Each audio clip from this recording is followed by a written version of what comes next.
Babashu, the correctional officer, born in Accra, Ghana, a Quranic researcher and a critical thinker based on religion, who does online lectures based on the guidance of the Quran on platforms such as Facebook, YouTube, and TikTok since 2018.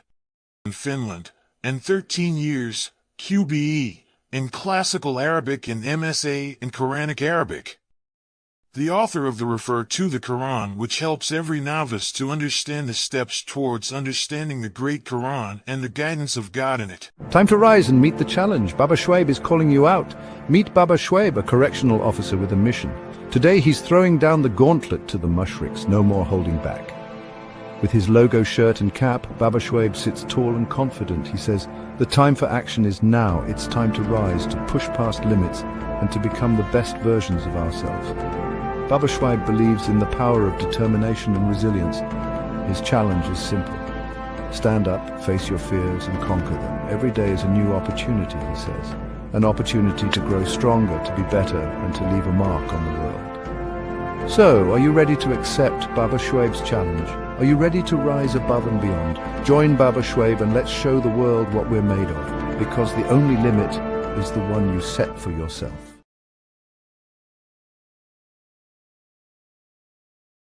Okay, are you allowed to lie about your religion if you are at a time of war or in immediate danger? It depends what you call a lie. You know, sometimes you say things to avoid certain things.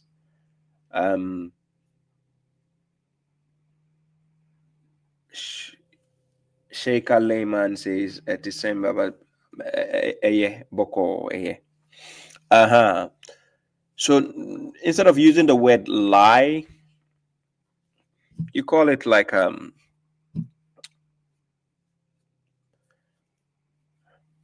you allowed to lie about your religion? No. So let's go.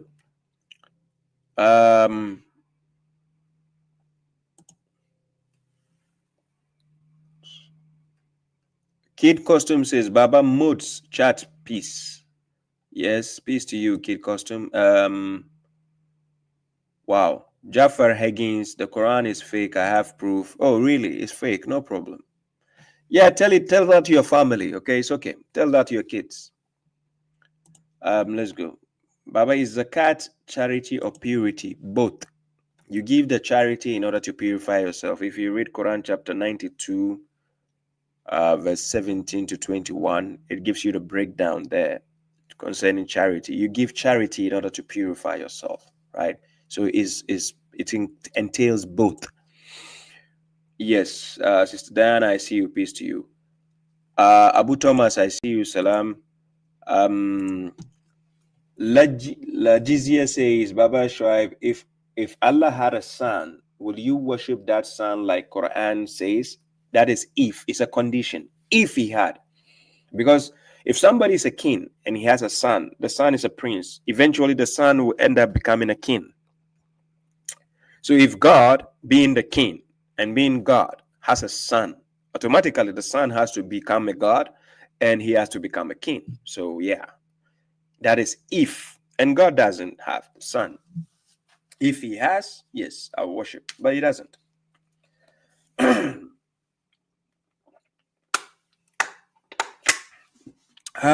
This water is too good. Damn. It was not made by the MUSHRIKS, so I like the water.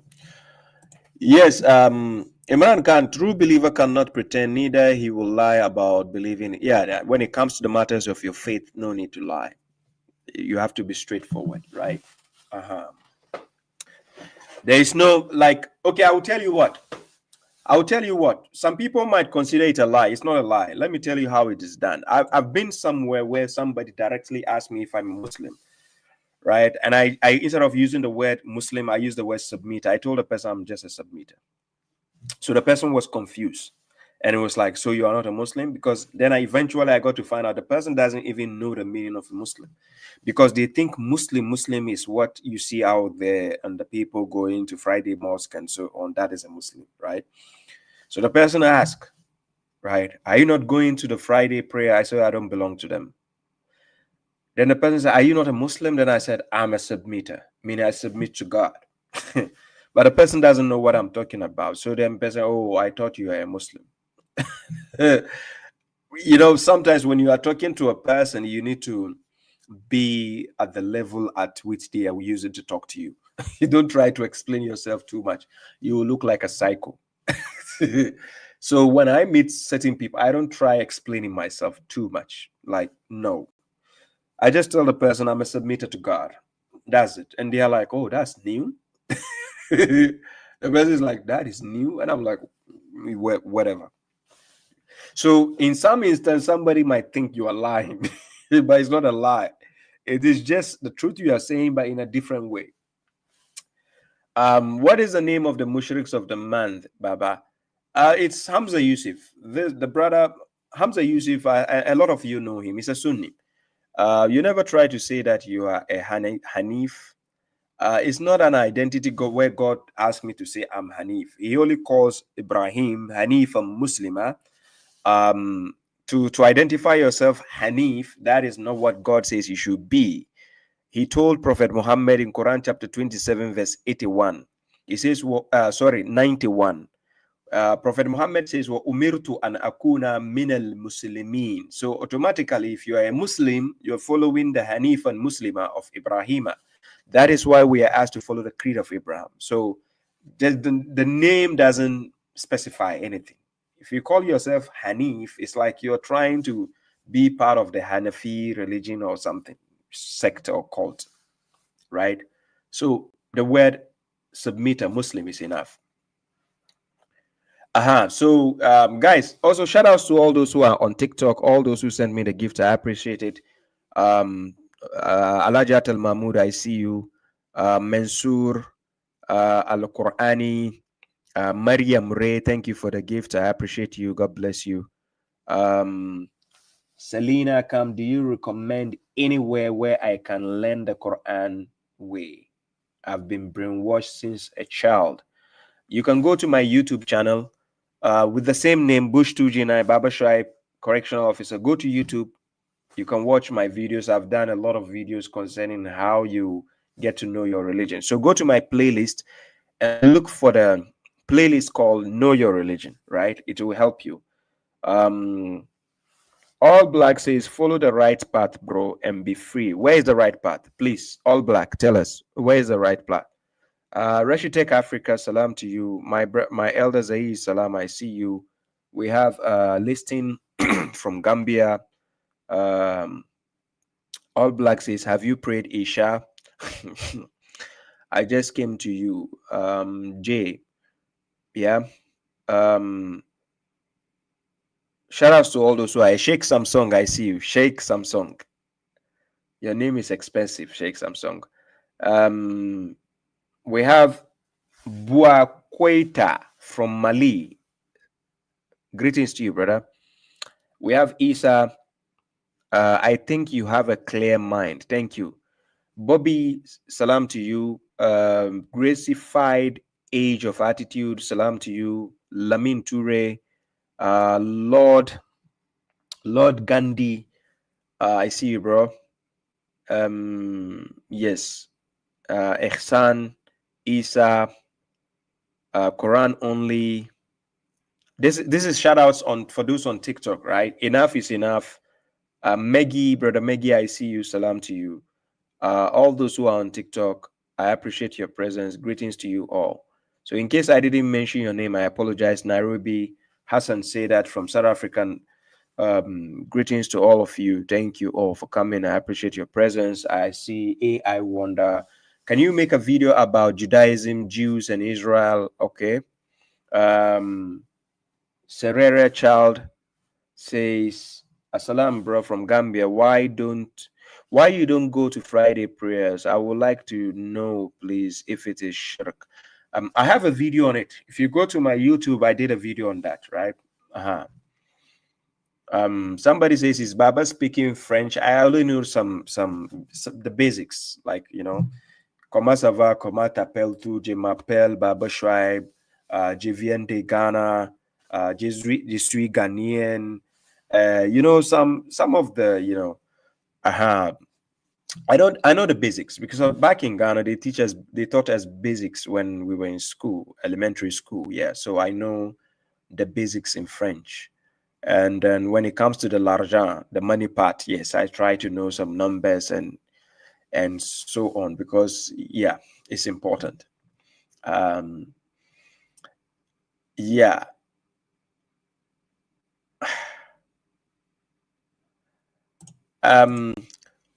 Baba Shuaib, do you believe in temporary punishment in Jahannam for some Muslims like the Sunnis do? No Muslim is going to hell. No Muslim is going to hell. Mushriks think when they go to hell, God will take them out and put them to paradise. No, they are not Muslims. No Muslim is going to hell, according to God, right? So, yes, let's go on for the topic for today. But initially, I will have wanted to do a video on the Dennis guy with God logic, right? I will have wanted to talk about that, but I don't know. I might talk about that a bit. But the focus on today is Hamza Yusuf. There's a video someone sent to me. I was paying close attention to what he was saying, and that thing he was saying was very, very critical and important. And I decided to tackle that video, right? Yeah, Babs Dickany, I see you, my brother. Peace to you. Salam. So I want to tackle that, right? So let's go to that point. Hey, Faribari, please, please don't let the mushriks come for my head. Please. Please. I'm not a prophet. Please, don't let the mushriks come for me. Please. I'm not a prophet, right? I'm only delivering the message of God. That's all I'm doing. But I'm not a prophet. At no given time did I sit anywhere to say I'm a prophet. So let's go. Yes, exactly. Sister JS, yes. Let's continue with this. Somebody says, Baba, what's the story behind Bush 2G? I'm just curious. I think it was the time a lot of things started turning out positively in my life, right? So you will see me using Bush 2G9. That is a year I will never forget. A lot of things in my life started turning out for the better, like positively, right? So it is a year in my life I will never forget. So that's why I use Bush 2G9. So even if today I'm creating an account, I have to use 2G9, right? It's a year that my mind cannot go away from it, right? So that's 2000. It means 2009. 2G means 1000, like, you know. Okay. Alaji Atali, yes, you are upstairs. Thank you. Let's continue. Yeah, Sheikh Tawfiq. Yes, my brother, long time. Peace to you, right? Okay. Let me tackle the video I wanted to tackle, but let's do with the video. That is Hamza Yusuf, right? Hamza Yusuf.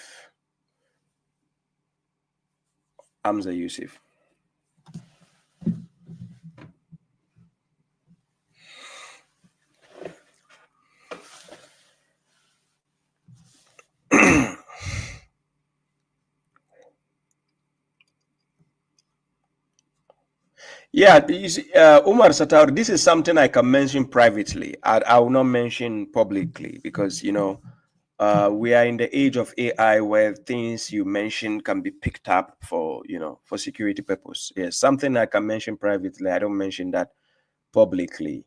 Yes, but I'm in my 30s. Yes, 30s I am, but I'm not yet 40. And I'm not in my 20s. I'm in my 30s, but I'm not going to mention the right figure directly online like that, right? So yeah, it is scary. Yes, but when people do that, yeah. Anyways, I think people say certain things out of excitement, right? Not denoting that that is actual fact, you know. People say things out of excitement for things, but these are things that has to be corrected and avoided, just in case somebody doesn't take it to the extreme, right? You heard when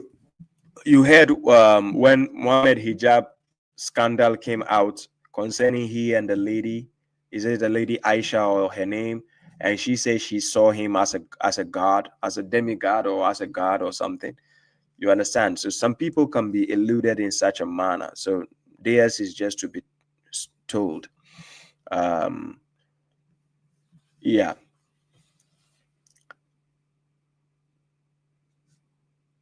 Exactly. Kid custom, that is the point.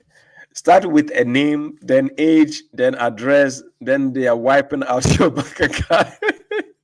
No. Umar Satauru will not do that to me. But you know, understand, people watching online, we have people who are experts, right? They just need to connect dots and voila, they can find you and they know who you are and they can find you, right? So there are certain things about a person, you have to hold it back, right? I don't remember seeing any popular person on social media or on television where he would just sit and then mention his age or mention his you know, it is an unusual thing to do. Yeah, it is an unusual thing to do, right? So yeah, so let me play the video. I think I took much time to get this done, but yeah, finally it should be ready. So let me play the video. It's a video from Hamza Yusuf, right? Two types of people that came into this ummah that have corrupted it greatly. The first are scholars who think that what they know is the only true thing, and they reject everybody else's opinions. And he said that these people are just a disaster for the religion, because tolerance of different opinions is very important in our tradition. And these are things that people fight over, things like Mawlid. And the Mawlid is a mukhtalaf fihi. The majority of scholars permitted it. Yeah, there are some scholars that didn't. So if you don't want to do the Mawlid, that's fine. You don't have to do it. It's fine.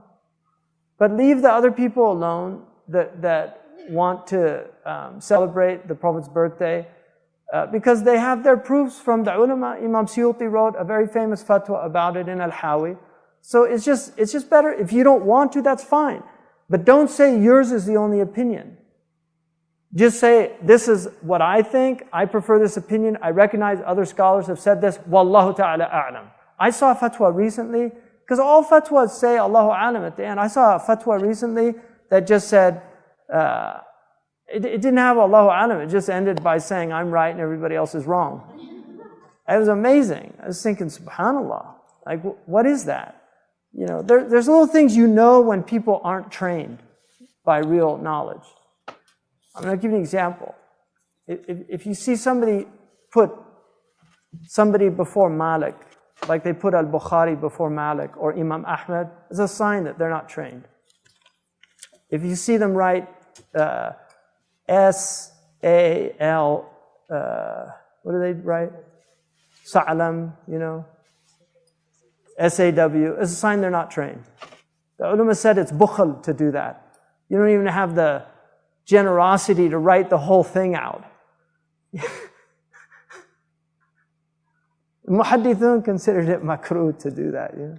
But those are little signs that you know that people, and if you don't know those things, then why are you writing? Go study. You know, there's no, the nice thing about our religion, there's no monopoly. Anybody can become a scholar if you're willing to put in the energy, the time. I mean, obviously you have to have some ability, but people can do that. But this need for everybody, I mean, this age that we're living in is so strange because everybody has to have an opinion. I mean, you should read, there was an essay written back in the 30s called Barzakh. It was rewritten by a philosopher recently, and he entitled it BS, but the whole thing was spelt out. It's an interesting argument. It's worth reading. He just argues, why is there so much BS out there? Like, why is the world filled with so much BS? And part of it, he just concludes that people think they have to have an opinion about everything. That people just can't say, I don't know. I'm not an expert in that. Why do I have to have an opinion? People ask me my opinion of Turkish politics. I don't know. There's people that get PhDs in Turkish politics. Go ask that guy. Why are you asking me? I read The Economist? I know something? I can't read Turkish, so I don't know what they're saying. I only know what these sinister people in England are saying about them, and I don't trust them. Right? I mean, do you really trust someone that writes for The Economist? Or Time, or Newsweek? Like, you trust these sources? The New York Times? All the news is fit to print according to us. Right? So, I mean, if you don't know something, just say, I don't know. La adri. There's no shame. The shame is in like espousing opinions about something you know nothing about. We all do it at one time or another. I'm guilty of it just like everybody else.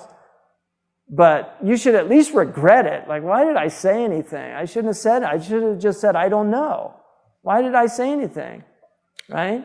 And then you can have opinions, like you can be read about things. I have certain opinions about things that I've read about. I have opinions about homeopathy or allopathic medicine or acupuncture, or maybe they're true, maybe they're not. The whole world is so weird. Right? There's so many weird things out there. I don't know. The only thing, like I'm certain, some people, modern people don't like this man. I'm certain that this man got it right. Like I'm certain about it. That's how I feel about him. I trust him as a source. I know some of his hadiths are weak. Some of them are even considered fabricated. I know that. I'm aware of that. But I never saw any hadith that I always liked them. Even the ones that were considered fabricated, they seem wise sayings at least. But maybe they shouldn't be attributed to the Prophet ﷺ. If you know they're not, then they shouldn't be. But usually al-Iraqi said, "Lam ajid lahu asla." He has adab with the Imam. He says, I didn't find any source for this. The modern ones, you know what they write? La asla lahu. There's no source for it. How do you know? What? You learned all the hadith? You learned all 55,000 hadith? MashaAllah, with all the essay, and then all the hadith that were lost in our history during the Mongol invasion, all those books that were lost. You learned all those? MashaAllah. It's like the man who in Imam Abu Dawood's book, Aridat al-Ahwadi, about Tirmidhi, it's in Tirmidhi's collection, about Imam Zuhri was in the masjid, and Aisha relates a hadith that the Prophet did one taslima. It's a weak hadith in Tirmidhi, but the Malikis took the action, because in Medina, they only did one taslima. They said, Assalamu alaikum, one time. That was the action of the people of Medina. Imam Malik says, that's stronger than ahad hadith for me. These solitary narrations from other places. I found all the tabi'een doing this in Medina. They got it from the Sahaba got it from the Prophet. This is what I'm going to do. That's his methodology. So Az-Zuhri, who's his teacher, he's one of Malik's teachers, he saw a man say, in Medina, he's in the masjid, he said, Assalamu alaikum, Assalamu alaikum. He did it twice. He said, called him up. He said, where'd you get that taslima from? So the man was from Iraq and he was knowledgeable. He said, an fulan, an ibn Mas'ud. He said, I don't know that hadith. Zuhri, he said, I don't know that hadith. So the man said, do you know all the hadith? He said, no. He said, do you know 2/3 of the hadith? He said, no. He said, do you know half of the hadith? He said, yes. He said, put it in the half you don't know. And so, Dhahika Zuhri, Imam Zuhri laughed. He had a good sense of humor. He didn't get angry. He said, yeah, you're right. But these guys, no, we know everything. We've got Google. We can search the hadith. Oh, it says it's not there. My goodness. It's amazing. Seriously, they check the Google hadith. They think that's it. Because it's not on Google, it can't be a hadith.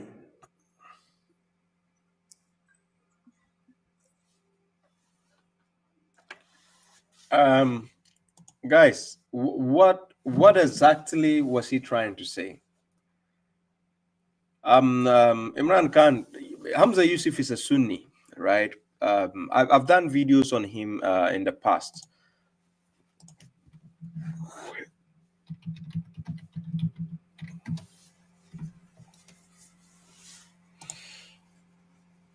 Yes, I've done videos on him in the past. He's a Sunni.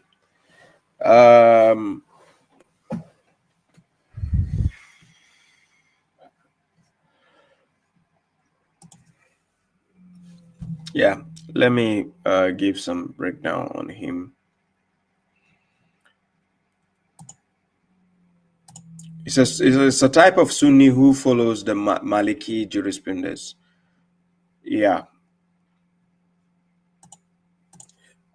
So he's a Sunni. Yes, a type of Sunni who follows Maliki, Imam Maliki. Yeah. You know, when they are talking, I don't know what people actually get from the things they say, right? When they are talking, it's just like how the Hadith books are written. That's how the scholars talk. So if he likes the sound of his own voice. That seems to be like what he's saying. He doesn't have knowledge of the Quran. It's just, they just talk about hadith, and then the opinion of their scholars. That's all they can do, right? So they have nothing to offer. Now, the reason why I played his video, I want to show you something from what he said. I think when they say things to their audience are not really paying attention. There are certain things they say to their audience. Those things are valuable information, but it seems their audience cannot build a case with the things these people say. So hereby, I want to show you an example. When you're listening to them, there are things you have to pick up. They are called signals. And these signals are very, very important in drawing conclusion to what a scholar is about. Right? So I'm going to skim through the video, but I'm going to tell you precisely what I wanted you to pay attention to. Now listen to the video again, and I'm going to take him on. Now check what he's saying.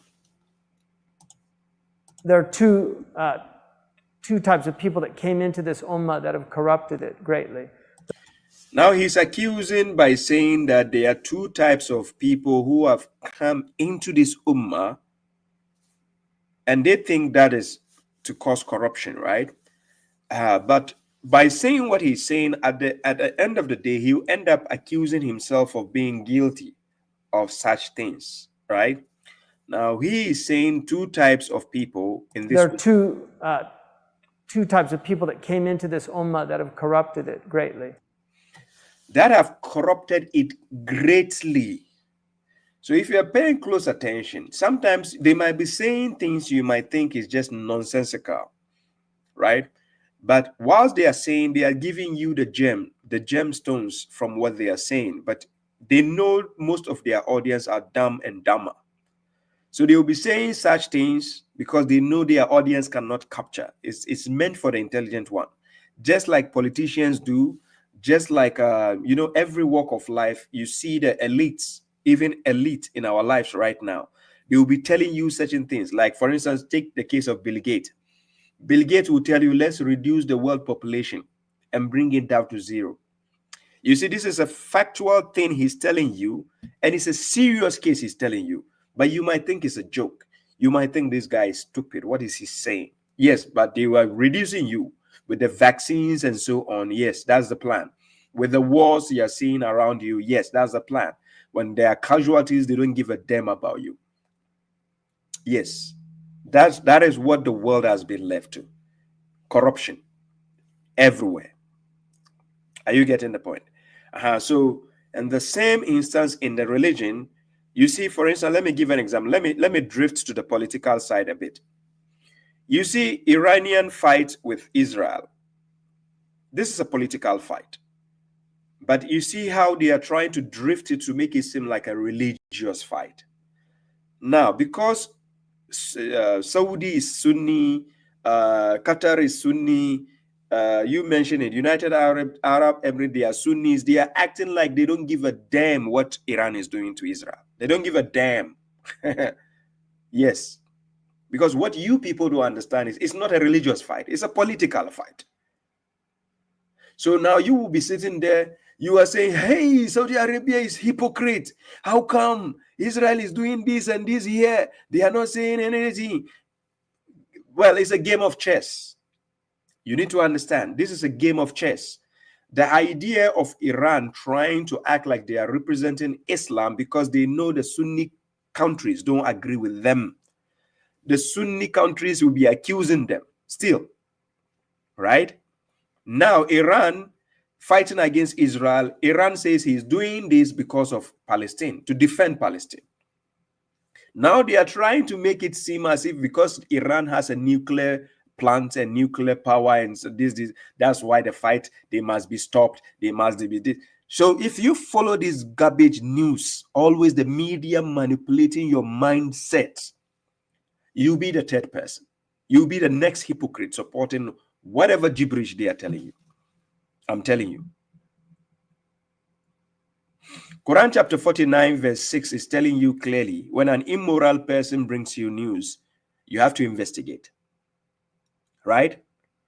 Now, how many times do you see these bombs going all over and still the number of casualties, we don't see thousands, we don't see 2,000 dying, 3,000 dying, 4,000 dying. We don't hear that. Did you get the number of casualties in total? How many people died? Number of casualties. Did they tell you 1,000, 2,000 with all the missiles? Where are the casualties? It's just the bricks and buildings being destroyed. Then they will tell you 10 people die. That's it. What you need to understand is media is playing a role. My president, Kwame Nkrumah, I have a video where President Kwame Nkrumah is telling you the world we are moving in is a game that these leaders have set, the elites have set. They will be playing with your mindset. It's just like a football game, just like you watch football game, Barcelona, Manchester, Real Madrid. Don't you see normally in the cabinet where they normally sit on top? Don't you see the big guys, the elites? You see where they normally sit in the corner? Then they shake hands after the football has ended. They make all the betting and everything. You will be on the football field and then you, the fans, killing each other. They are just having a game there. The notion of the fight you are seeing, you will be making demonstrations. You will be carrying plaques and making demonstrations, and the leaders don't give a damn about you because they are playing the game of chess. Yes. Anyways, let me not drift away from what I'm saying, but pay attention to what Hamza is saying here. The first are scholars who think that what they know is the only true thing. Thank you. So the first two type of corrupted people in this ummah who are corrupt, the first of the two is scholars who think they only know the true thing. Just as when we are speaking now, you find the likes of Mufti Menk, Zakir Naik, Asim Al-Hakim, even though these bozos who say they are not scholars, but they are becoming like gatekeepers. Then they will be making videos against Quran alone, Muslims, and saying that there is a group, a new group, calling themselves the Quranists, and they are saying there is no need for the Sunnah of the Prophet. You have to follow. Guys, who gives a damn about your opinion? We don't need your opinions. But pay close attention to what Hamza Yusuf is saying, and you will see it falls in line with them. They're the sectarian scholars. The same thing he's saying falls in line with them, and he'll end up accusing himself again. He's part of the problem. Right? So please, when you are listening, listen and reason. And they reject everybody else's opinions. And these same scholars will reject everybody's opinion. Right? Everybody's opinion. So if it is a Quran alone person bringing an opinion as a counter argument to what they know, it becomes a problem. Yes, it becomes a problem. Who are you to bring your opinion over the garbage books we have? Who are you? Look at these guys. When did they come? Fine, no problem. Let's go forward. And he said that these people are just a disaster for the religion. So these people are a disaster for the religion. These people he's talking about, these scholars, they are a disaster for the religion. You are going to find out where he's heading to. Because tolerance of different opinions is very important in our tradition. But tolerance of different opinions are very important in the tradition. That is in their sunnah or in their whatever tradition he's talking about. But he's talking about religion, right? Okay. And these are things that people fight over. Things like Mawlid. The Mawlid is a mukhtalaf fihi. The majority of scholars permitted it. Yeah, there are some. So he's giving you an example of this kind of things that people fight over. And this is why you hear the scholars saying, وَكُلُّ بِدْعَةٍ دَلَالَةٍ وَكُلُّ دَلَالَةٍ فِي النَّارِ. They will tell you every bid'ah is going to mislead you. It's an error. Then they will tell you every error you commit will take you to hell. So if every bid'ah is dalala, these same scholars will now invent things that the Prophet has never done and he is never aware of. These same scholars, right? So this issue he is discussing is a very serious issue, but when you are listening to him, you might think he's just speaking gibberish, nonsensical things. Unless if you pay close attention to what he's saying, you get to know what he's saying is the reality of what is happening. Scholars that didn't. So if you don't want to do the Mawlid, that's fine. You don't have to do it. It's fine. So now, if you don't want to do Mawlid, just like we have the Sufis among the Sunnis, there's a group called Sufi. And then we are among them, there's the Tijanis. In Africa, we call them Tijaniya, the Tijanis. They are Sufis. These Sufis, they celebrate the Mawlids a lot, right? So this Mawlid they are celebrating, they are claiming is the birthday of the Prophet on the birth month of the Prophet and whatever. Some other groups don't celebrate, but this other group who don't celebrate will classify these other groups as kafir. Just as today you find Christians saying they are celebrating the birth of Jesus Christ, which is called Xmas. Of course, it is not actually the date, but they say they are celebrating the birth month of Jesus, right? Then all of a sudden you have somebody saying that you are going to hell because another person is celebrating the birthday of somebody. They will say you are going to hell, right? Whilst this shouldn't be the issue of contention. Somebody wants to celebrate that, allow them. Let them go and celebrate. Yes, peace to you, Truth Unchained. You are welcome. Creed of Abraham, salam. Right? Somebody wants to celebrate, allow them to celebrate that. That's not none of your business. It is a birthday they want to celebrate. What is your issue of saying the person is a kafir? If you are not going to celebrate, leave the person alone. As long as what they are going to do is not about shirk. But here we go.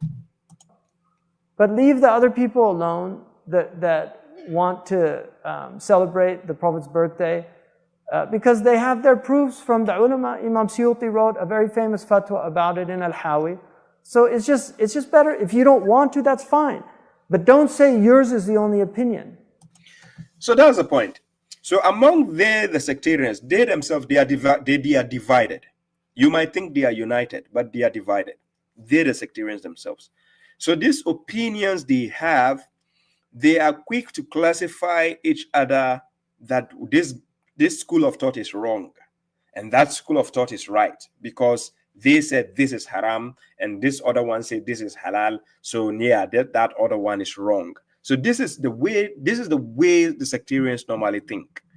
And this issue he's discussing, you can see he's speaking with care because he doesn't want to end up in a list where the scholars will start saying things against him. Right? Salam, Kat, you're welcome. Salam to all those who are joining now. MJ Palmer, you're welcome. Salam. Right? So these things he is speaking about, they are real. They are things that exist within Islam, and the so-called scholars are doing this thing he's talking about. Just say, this is what I think. I prefer this opinion. I recognize other scholars have said this. Wallahu ta'ala a'lam. Simple. Because at the end of the day, you are not the judge. You are not going to be the judge on the day of judgment. That's why on the day of judgment, God says he is going to judge among us concerning what we have deferred, meaning we have disagreed. That is the day of truth. So God is going to judge. But what people don't realize is, so far as God does not say something explicitly, right? And you want to do it, that's up to you, but it doesn't become binding on me. Listen carefully. If God didn't say something explicitly and you think there's implications to that, that is your opinion. That doesn't become a fact on me. The fact is, show me where it explicitly says in the word of God. If you want to do it, that's your opinion. Now, this is what we call religious tolerance that people need to understand. Hey, Father Alex, I see you. Greetings, bro. So this is what people need to understand. The sectarians, when you take the likes of Imam Maliki, Hanbali, Shafi, Hanafi, they don't agree on everything, right? They have disagreement in a lot of things. This disagreement does not mean each of them become a kafir, because those things they disagree are not explicitly stated in the Quran. You understand? So what is left with is implications, where people will imply that this is this and that is that. Then this will say, I don't agree with you on this, because in the school of thought, even the Sunni school of thought, some of their scholars, among Maliki, Shafi'i, Hanbali, Hanafi, some think if you want to touch the Quran, you need to do ablution. Well, some of them don't agree with that. Among the four, some think, no, you can read the Quran without ablution. Whilst other scholars think, no, you have to do ablution before you touch the Quran. Now, these are things you imply. They are not explicitly stated in the Quran, where God says, Iza kuntum, if you're going to take the Quran, fagusulum wujuakum. No, he only said, Iza kuntum ila salat, fagusulum wujuakum. Right? So if it is only when you are going for the salat, God says you should do the washing. But he never said that if you are going to touch the Quran, you need to do any ablution. It doesn't explicitly say that in the Quran. So people will imply by saying chapter 56, verse 77 to 79, where it says, Innahu la Quran al-Karim fi kitabim makanun la yamassuhu illa al-mutahharun. Now this is the verse that they will say it implies. It doesn't explicitly say so, but some scholars will tell you there's an implication there, meaning you have to apply it. So it doesn't become a must. This becomes your understanding. If you want to do ablution before you touch the Quran, that's up to you. I don't need to say you are going to hell because of that. Are you getting the logic there? So these are some of the things Hamza Yusuf was speaking about. And this is actually the video. This is a latest video, and this is something which is very, very essential in this modern day and age. Okay, let's go. I saw a fatwa recently, because all fatwas say Allahu Alam at the end. I saw a fatwa recently. Now he's giving you a gemstone. Pay attention. He is telling you that all fatwa says Allahu Alam. You hear the scholars always saying God knows best. Allahu Alam, meaning he knows more than anyone. Always the scholars, have you paid attention? Especially the Sunni scholars, they will keep telling you God knows best. Allahu Alam. If God knows best, let's leave it for God. Right? But then, if let's leave it for God, we find the words of God in the book of God. So if God knows best, let's go back to God. Simple. God knows best, right? Let's go back to God. So this guy is just telling you the confusion of the scholars. Yes, Imran Khan. Yes, thank you. Quran chapter 42, verse 21. Am lahum shuraka'u shara'u lahum min ad-din ma lam yazanu bihi Allah. Do they have idols who have legislated for them of a religion to which God has not authorized? Right? People allow scholars to be, giving legislation in Islam when Islam belongs to God. It is God who has to give the legislation, nobody else. But then we are sitting down, we don't study, we don't verify the claims of the scholars. What they say, we think is final. So that is why they are out there, a lot of them, misleading people with their opinions.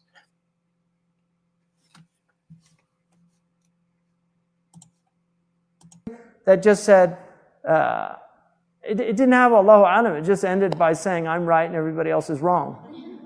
It was amazing. I was thinking, subhanallah. So now, the same scholars of the hadith, they will end up telling you Allahu Ahlam, but they pass on judgment on you. You will hear Asim al-Hakim passing judgment on Quran alone Muslims, and then again saying Allahu Ahlam. Are you a bozo? If Allahu A'lam used the book of God to judge me, because the last time I checked chapter 5 verse 44, God says, وَمَنْ لَمْ يَحْكُمْ بِمَا أَنزَلَ اللَّهُ فَأُولَٰئِكَ هُمُ الْكَافِرُونَ. He says, whoever does not judge by what God has revealed is a kafir. Yes. If you don't judge by what God has revealed, you become a kafir. And this is exactly what the scholars do. They don't use the word of God to judge. Because if you say Allahu A'lam and God knows best, then I expect you to use the words of God to judge me.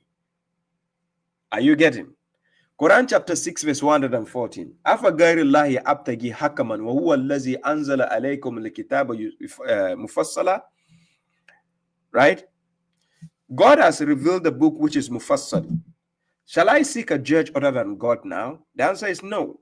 But why is it that when the scholars want to judge the matters of deen, they always have to use somebody's opinion?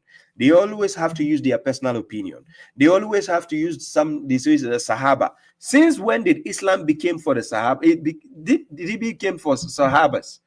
Who the hell are these people you're talking about? Who gave them Islam? Is it not God? So why don't you make a reference to God instead? Why always this guy says, this sheikh says, this Sahaba says, I don't give a damn what they think. God matters because that is the judge of the day of judgment. So if you scholars hypocritically, we keep saying Allahu A'lam, Allahu A'lam, Allahu A'lam, then you keep teaching us your foolish opinions. Then what kind of games are you playing with the people? Like, what is that? You know, there's little things you know when people aren't trained by real knowledge. Thank you. So he is saying there are little things that you know that people aren't trained by real knowledge, right? You know, just like Asim al-Hakim, he's the best example. Look, I have his video here. He's my favorite sheikh, by the way. Akhi, when I talk about Islamic issues, I don't talk from my own self. I'm not a scholar. I don't come up and think, yeah, I think this is halal, this is haram. Thank you. So you heard Asim Bozu. He is not a scholar. He said he doesn't come and say, this is halal, this is haram. But this is exactly what he's doing, contrary to what he just said. That is Mr. I drink beer. You saw him clearly saying by his own words, I'm not a scholar. I don't just come and say, this is halal, this is... But that is exactly what he does. Now that is a hypocrisy. Wallahi lazim. The scholars, that is the hypocrisy. I'm going to give you an example. If you see somebody put somebody before Malik, like they put al-Bukhari before Malik or Imam Ahmed, it's a sign that they're not trained. Now he is giving an opinion. Then he said, if somebody puts Imam Bukhari before Imam Malik, it is a sign that the person has not been trained. Now, do you see the confusion among themselves? This is a confusion among themselves. Because the last time I checked, Imam Malik didn't write hadith books. The hadith books are coming from Imam Bukhari. And these same people, they have hadith in Sahih Muslim, 3004. Sahih Muslim 3004, where according to them the Prophet says, La taktubu anni wa man kataba anni ghayra al-Quran falyamhuhu wa hadithu anni. Right? Yes, thank you, Shurulini. Allahu Ahlam, bro. I know, thank you. They will tell you Allah, God knows best, but they have to tell you something at the same time. Shurulini, that's so the hadith I just quoted is Sahih Muslim 3004. You can write it down.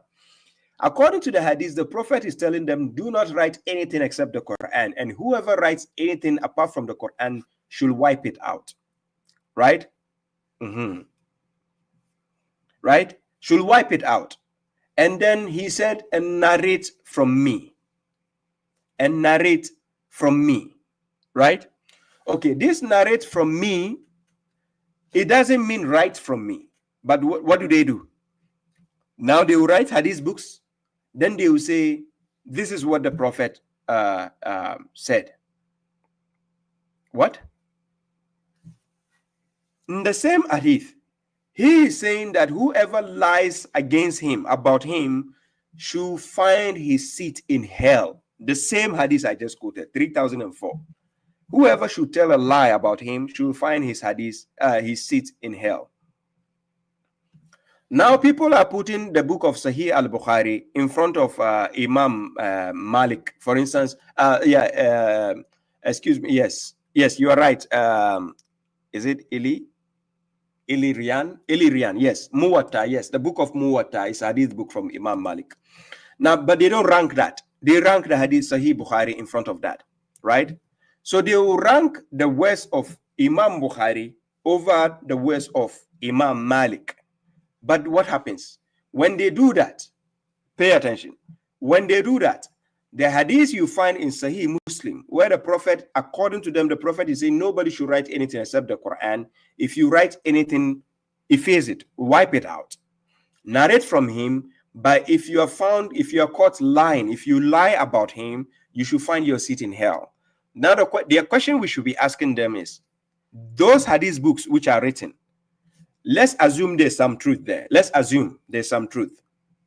Then at the same time, they have lies, fabrications. Does that mean these books of these scholars you are following, does that automatically mean that these scholars are going to hell? Because according to the hadith, if you are caught lying against the Prophet, you should find your seat in hell. Ladies and gentlemen, I don't know if you get the point I'm saying. According to the hadith, Sahih Muslim 3004, the Prophet said nobody should write anything from him except the Quran. Whoever writes anything should wipe it out, efface it. Then he says, and narrate from me. But then in the same hadith, and he says, if you tell a lie deliberately against him, then you should find your seat in hellfire. So if that person should find his seat in hellfire, the question is, the books of Imam Bukhari, are there lies therein? Yes, there are lies there. The books of Muwatta, you mentioned it, the hadith books they have, are there lies therein? Yes, they are. So if that is the case, does that mean these scholars who wrote the hadith books, does that mean they are going to hell? So if they are going to hell, why do we need their garbage books? It means the book is garbage. Because number one, the garbage books they wrote, according to your own hadith, they shouldn't write them. Then somebody out of the foolishness, somebody will say, but that book you are quoting is also hadith. First of all, who gave you hadith? Who gave you those garbage books? That's the question. The last time I checked from the Quran, Prophet never gave anybody those books. No, he never gave you Imam Bukhari's book to follow, or Imam Muslim, or Jami at-Tirmidhi, and so on. He never gave you all those books. So who gave you? But let's go forward. If you see them write S-A-L, what do they write? Sa'lam, you know, S-A-W, it's a sign they're not trained. The ulama said it's bukhl to do that. You don't even have the generosity to write the whole thing out. Muhaddithun considered it makruh to do that. You know?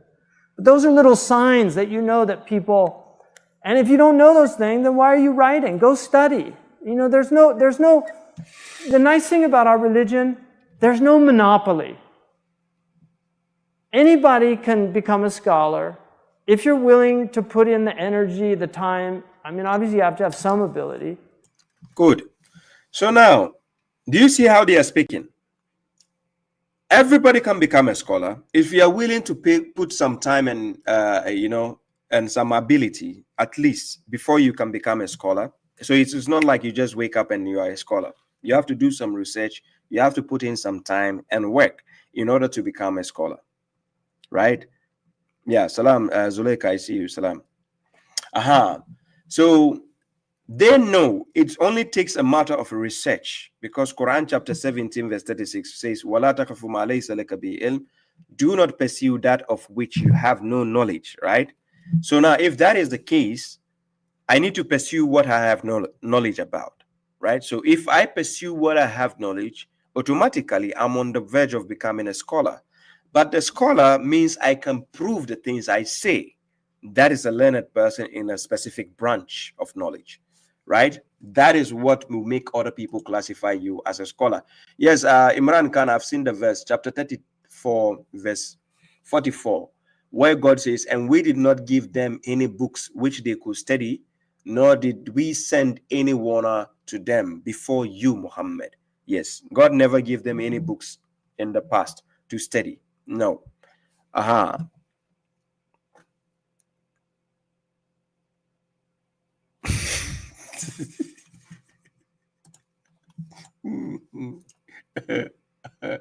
Okay. So let's continue. But people can do that. But this need for everybody, I mean, this age that we're living in is so strange because everybody has to have an opinion. I mean, you should read, there was an essay written back in the 30s called Barzakh. It was rewritten by a philosopher recently, and he entitled it BS, but the whole thing was spelt out. It's an interesting argument. It's worth reading. He just argues, why is there so much BS out there? Like, why is the world filled with so much BS? Because the devil made a promise that has to happen. That has to happen. It says a scholar is more concerned about why is there so much BS. You know BS, right? The bull and the shit, right? So why is there so much BS out there? BS has to be out there, right? Many were called, but only few are chosen. A lot of trash out there, but only few clean things you can find. Same goes in the aspect of religion, Islam. You go with the majority, you be astray. God said it in Quran chapter 6, verse 116. In أكثر من في الأرض يضلوك عن سبيل الله إن يتبعون إلا ظن وإنهم إلا يخرصون. Quran chapter 6, verse 116. If you obey most of those on earth, they will mislead you from the way of God. So which is eventually the case. So if there is a lot of BS out there, that is the point. There are a lot of BS are coming from the scholars. Yes, there are a lot of BS you see in Islam today. They are coming from the scholars. It's either the scholars of tafsirs or the scholars of hadith. Wallahi lazim. The scholars of tafsirs, you have brekete, a lot of them, and jumbles of nonsense. The scholars of hadith, brekete, you find jumbles of nonsense out there.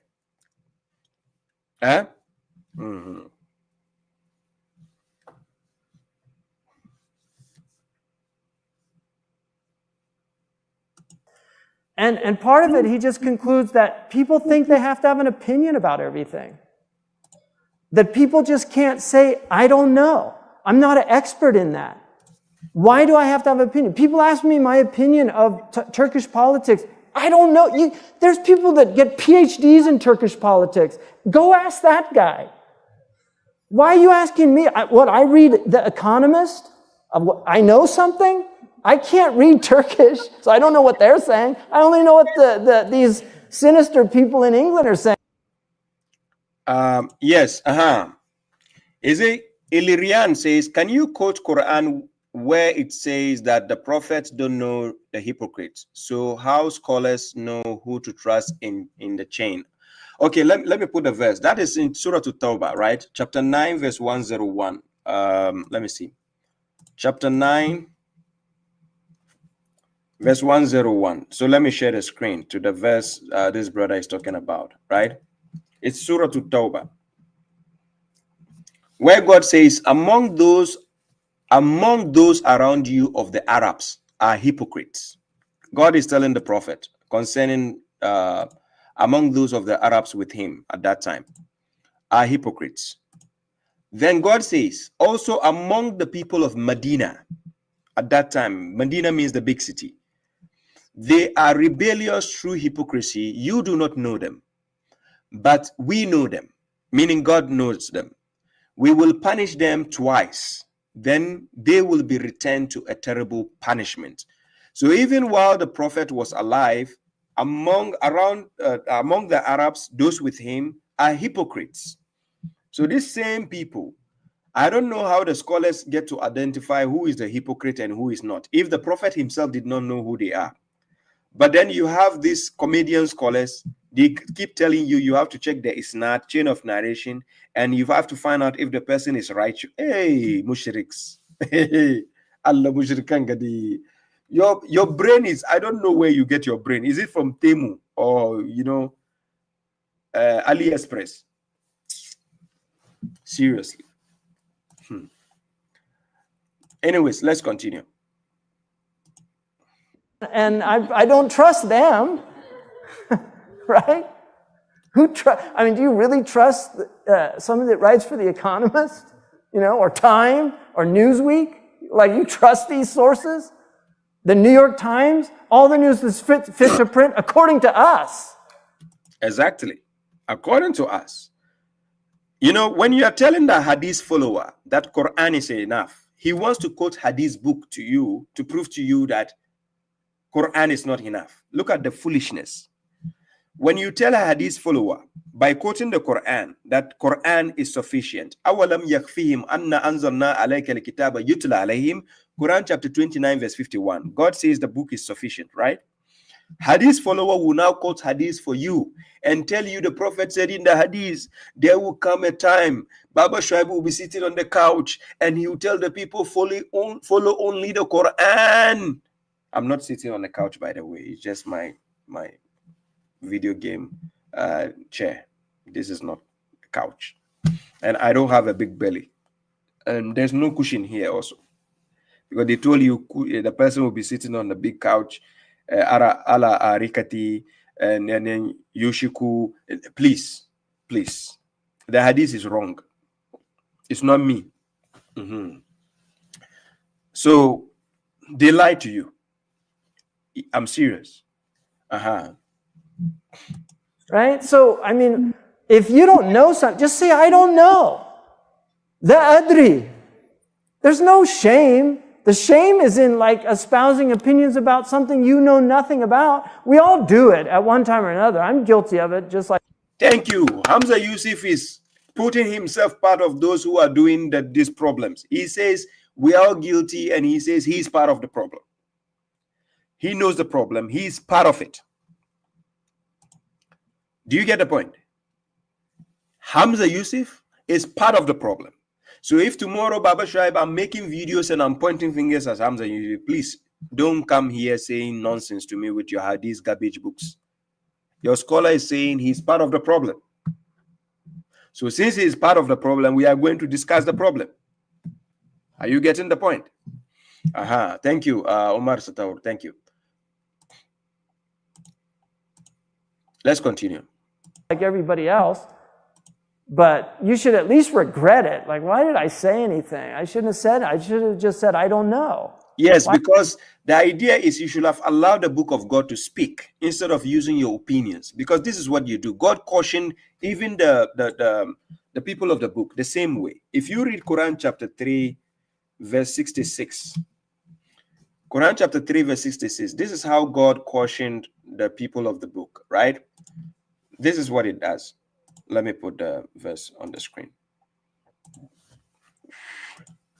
This verse, if you read Quran chapter 3, verse 65, where God says, "O people of the book, why do you argue about Abraham while the Torah and the gospel were only revealed after him? Will you then not reason?" Then it continues. Here you are, those who have argued about what you have knowledge. So why are you arguing about what you have no knowledge? But God knows while you do not know. God knows. So which means we should get the answers from God. It's not about people's opinions.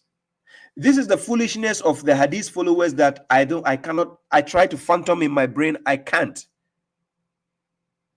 God knows while you do not know. So if Hamza Yusuf, you sit there to say we are guilty of it, and the person will just be giving his opinion and he doesn't know, shut your beak and let God speak. The book of God is there as guidance for mankind. Out of your foolishness, you the bozus, you come and tell us you cannot be guided without the garbage book. When God says, Laysa alayka hudahum, walakin Allah yahdi man yasha. Quran chapter 2, verse 272. That is what he told the prophet. Their guidance is not upon you. However, God guides whomever he wills. So it means the guidance of God is enough. It is sufficient. But you hear a mushrik scholar telling you these are the Quranists. They want you as to throw the hadith of the prophet out. Are you a fool? The prophet and God, who deserve to guide you better? Listen what God says. Quran chapter 10, verse 35. God says, are there any of your idols who guides to the truth? Say, God guides to the truth. So is one who guides to the truth worthier to be followed, or one who cannot guide unless he is guided? So how do you judge? Right? How do you judge? I have God to guide me, which means the prophet himself cannot guide unless God guides him. So God is the ultimate guide. So I need to focus on God himself. And this is what God told the prophet himself. Chapter 25, verse 31. This is what he told the prophet. Here, in this verse, he told the prophet, وَكَفَى بِرَبِّكَ هَادِيًا وَنَصِيرًا. He said to the prophet, but sufficient is your Lord as a guide and helper. So God is sufficient as a guide. Hadiya. Yes. God is sufficient as a guide. But mushriks will tell you, Akhi, if you are going to follow the Quran alone, wallahi, you cannot survive. You know, you have to come to us. We give you some garbage book. You add to your brain. Then, yes, you can be guided with our garbage book out of your foolishness. In your own book, Sahih al-Bukhari, 5669, when the prophet was on his deathbed, he was dying. He told the people to bring a paper and a pen so that he can write something for them that they will not go astray. What did Umar say? Umar said, Hasbuna kitabullah. Wa indakum Quran, hasbiya kitabullah. So which means the book of God is sufficient. That's what Umar said when the prophet was dying. Write it down. Sahih al-Bukhari, 5669. Umar said the book of God is sufficient. So are you telling me the prophet is now saying, listen, the prophet is now saying the book of God cannot guide the people, but it is he, the prophet, who will now write something for the people to be guided. Look at the foolishness of this garbage book. So the book of God cannot guide. The prophet is now telling the people, bring me a paper and a pen. Let me write for you something which you will not go astray. So even regardless with the book of God, they will go astray. That's what the hadith is telling you. These are nonsense books. But people who are blinded cannot see. Yeah. Especially people whose hard disk is damaged. They know themselves. When I talk like this, they are infuriated and agitated. Babashu will tell you to your faces. Yes. I will tell you to your faces. And I will take you to court again and strike you. Wallahi. For defamation. Don't worry. I will beat you when it comes to your garbage books. And then I will take you to court again and strike you. Yes, for defamation. Let's go.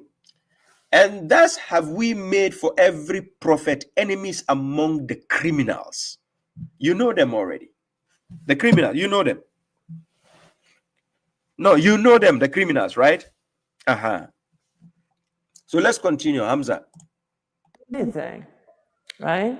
And then you can have opinions, like you can be read about things. I have certain opinions about things that I've read about.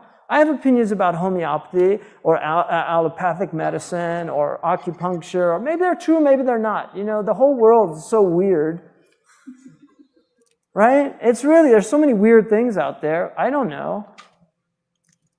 You know, the only thing, like I'm certain, some people, modern people don't like this man. I'm certain that this man got it right. Like I'm certain about it. He's talking about Imam Maliki because that is the school of thought he followed. He follows Imam Maliki thought process, the chain. That's what he follows, right? So he's talking about Imam Maliki in this sense.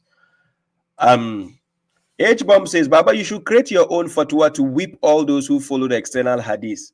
That should get all of the mushriks proliferators attention. Of course, they are lucky. They are lucky I don't have the kingdom like Suleiman.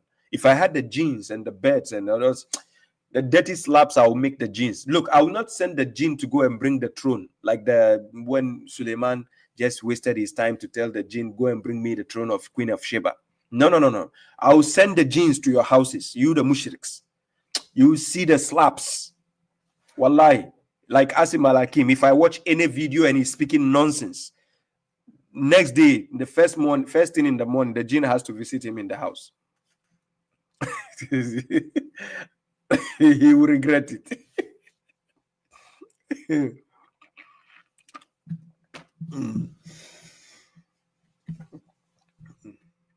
No, that is a fact. If you hadith books entirely cannot be destroyed. If you destroy it, they will form another one.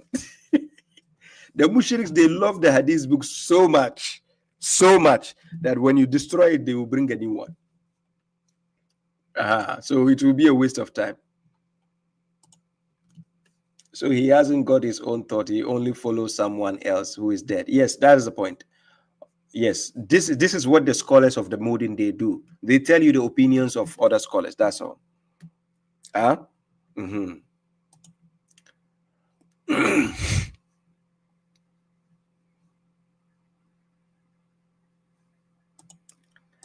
Sunnis never accused Suleiman of being a magician. Is it media who accuse of being a magician? Tell the Sunnis, can they accuse Suleiman of being a magician? Was Suleiman a magician? So if me saying I should be given the kingdom of Suleiman and God gives it to me, automatically I've become a magician. Hey, where is the Sunnis getting their logic from? Well, anyway, their brain is different. So it's from AliExpress and Temu. Seriously, yes. I'm serious. You don't know how bad I needed that power against the mushriks. I'm serious. Like, Muhammad Hijab will have been the first on the list. Definitely. Then the second will be Ali Dawa. I hate that guy's voice. Seriously, especially when he's talking against Quran alone followers with that voice. Like a lady's voice.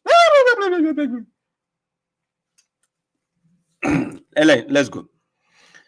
Continue. That's how I feel about him. I trust him as a source. I know some of his hadiths are weak. Some of them are even considered fabricated. I know that. I'm aware of that. But I never saw any hadith that I always liked them. You know, even the ones that were considered fabricated, they seem wise sayings at least. But maybe they shouldn't be attributed to the Prophet ﷺ. If you know they're not, then they shouldn't be. Did you hear what he said? Did you see how they are selective of their own hadith books? Check what he said. These, but maybe they shouldn't be attributed to the Prophet ﷺ. But I never saw any hadith that I always liked them, you know. He always liked the hadith in the book of Maliki, but listen what he said. Even the ones that were considered fabricated, they seem... Even the ones which are considered fabricated, because he's talking about his scholar, look at the soft spot he's giving to the scholar. Listen. Wise sayings at least, but... Then he says they are wise sayings, even though he knows it is classified or they are classified as fabricated. But because he has a soft spot for Imam Maliki, the Muwatta book, he's in favor with that, even though he thinks that's a wise saying. This same person will go and stand on the podium and impose this ideology on people and say, if you don't follow the hadith, you are a kafir. Again.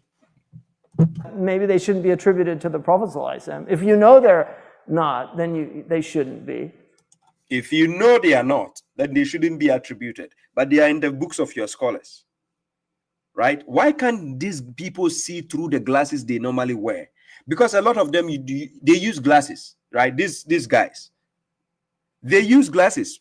The scholars, even Hamza Yusuf right now, is wearing the glasses. It reminds me of mine.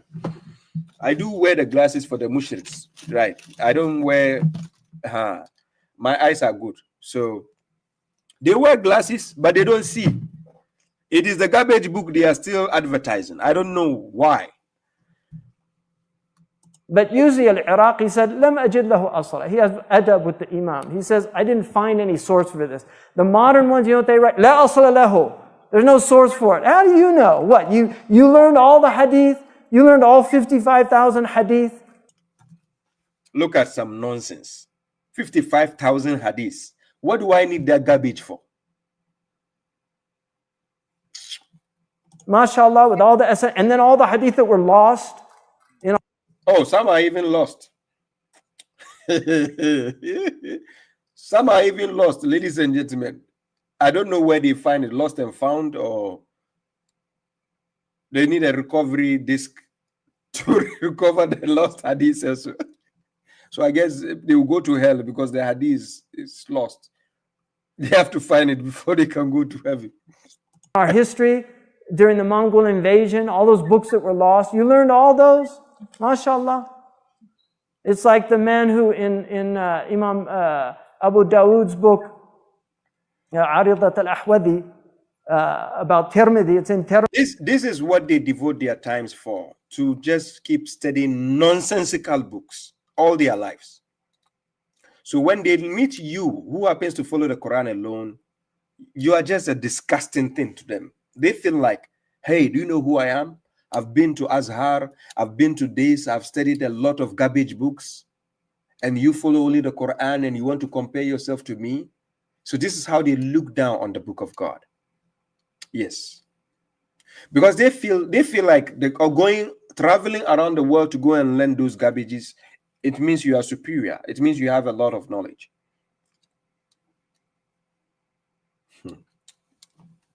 These collection about Imam Zuhri was in the masjid, and Aisha relates a hadith that the Prophet did one taslima.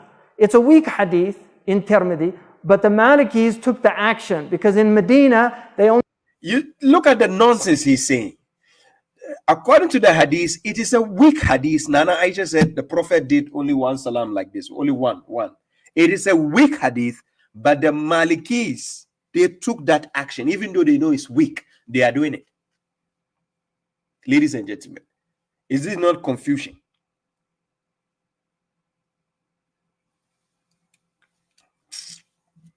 Only did one tasnima. They said assalamu alaikum one time. That was the action of the people of Medina. Imam Malik says that's stronger than ahad hadith for me. You know, these solitary narrations from other places. I found all the tabi'een doing this in Medina. They got it from the Sahaba. Sahaba got it from the Prophet. This is what I'm going to do. That's his methodology. Oh my God. Oh my God. Now, so this is the comedy. This is the comedy they have. That's all.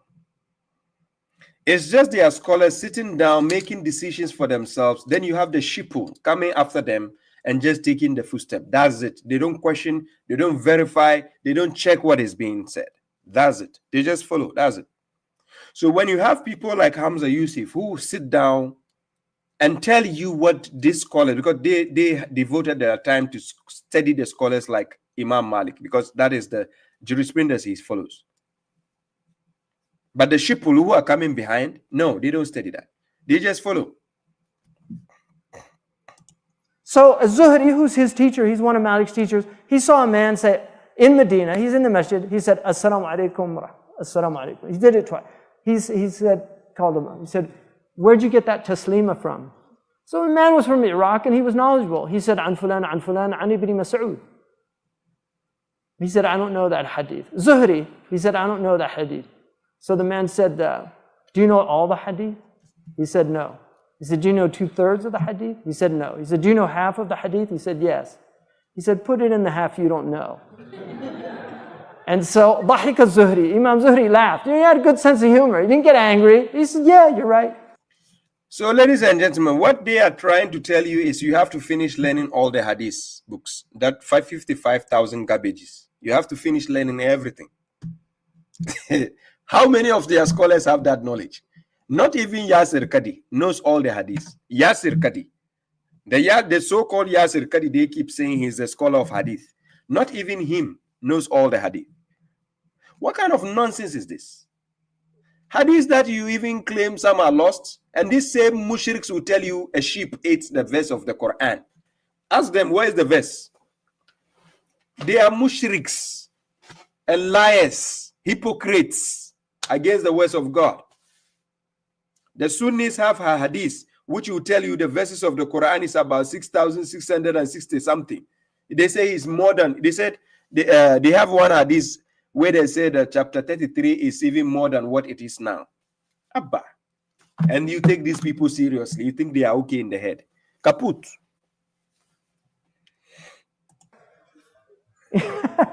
But these guys, no, we know everything. We've got Google. We can search the hadith. Oh, it says it's not there. My goodness. It's amazing. Sir, they check the Google hadith. They think that's it because it's not on Google. It can't be hadith. Guys, so don't even depend on Google for the hadith. The so-called book, they say it's explaining the Quran. Some are lost too. Hey, ladies and gentlemen, we are in trouble, hadith followers. Hadith followers, we are in trouble. So the books you claim it explains the Quran, some are even lost. Hey, my God. Allah, these mushriks, they want wahala for nothing. Hey, why can't these people reason for once? Please, the hard disk you have, don't stop using AliExpress and Temu. There is some in big stores, mega stores you can buy from. What is wrong with these mushriks? So the so-called hadith books, you are claiming it explains the Quran. Some are even lost. You don't have it. And we cannot find it. If you go to sunnah.com, it's not there. So where do we find it, ladies and gentlemen? So it means we are lost too. Because the same people are telling us if we don't follow hadith, we are lost. But the same people are saying the hadith books are lost.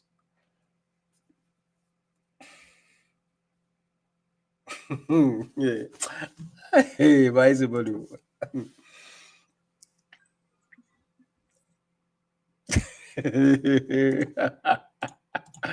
Hey!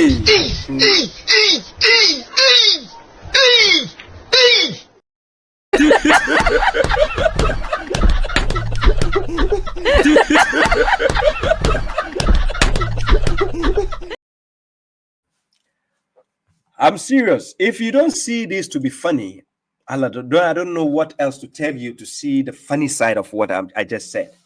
It is ridiculous. I'm serious. Why can't people see through these scholars? You don't see through them? They are comedians, they are puppets. They've been bought and paid for to sit down and say gibberish and nonsense. That is all. Wallahi. Anyways, ladies and gentlemen, I put my I wanted to play the video of God Logic before I open the phone lines, right?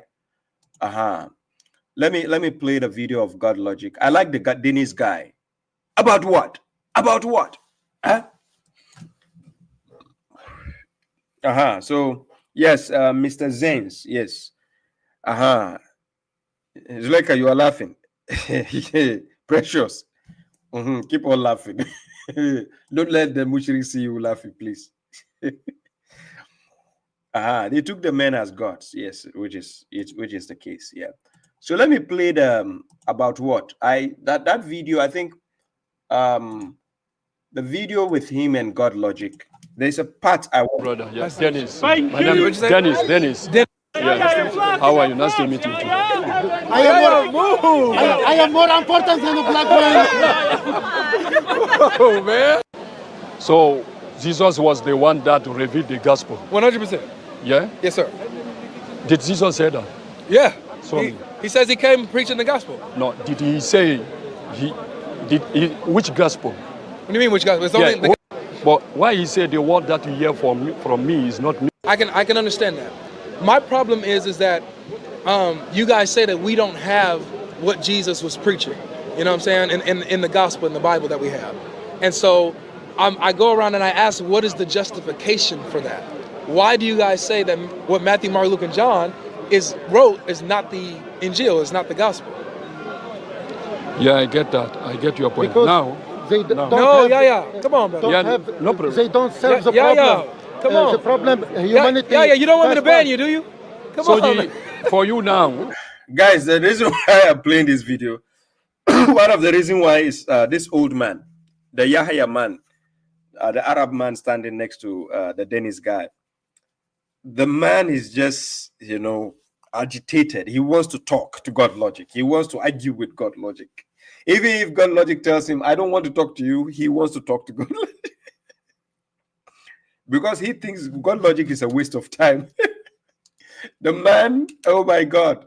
If not because it's just about knowledge, if you tell him to slap God logic, he will do it. Hey, I was watching the video in full. It's like he wants to beat God logic.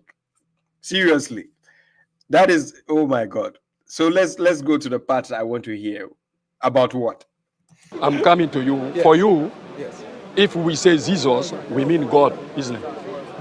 Jesus, yeah. If you're Jesus talking, is God. for If me, we say God, if we say God, we mean Jesus. it depends. It depends on the context. Because we believe. Do you see how he wants Dennis to fix the statement? If you're talking to a Christian and you say Jesus is God, they will say yes. What game was God logic playing now? What are you trying to dodge? You said Jesus is part of the 3-in-1 Nescafe and shampoo already. So if we say Jesus is God, you as a Christian, you shouldn't be saying in which context. That's the dumbest question you should ask as a Christian. I'm serious. God logic. That is the dumbest question you were asking Dennis to explain to you. You Christians in your doctrine believe Jesus is God. This is what you tell all of us. So if Jesus is God, and I'm saying you believe Jesus is God, don't tell me in which context. So when is he a God and when is he not a God? According to this foolishness, I don't understand.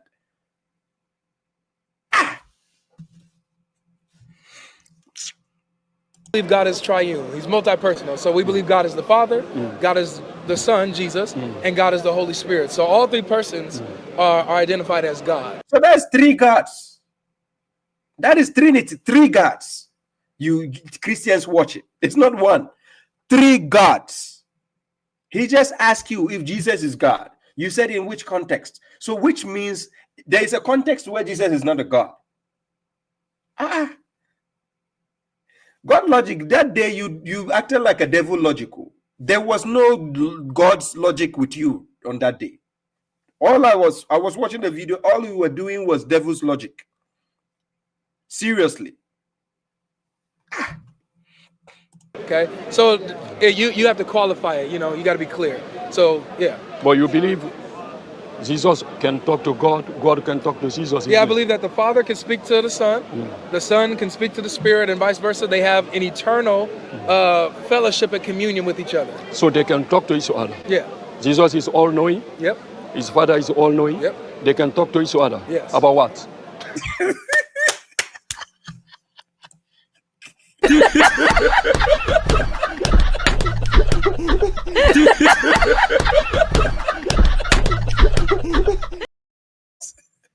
That is my favorite part.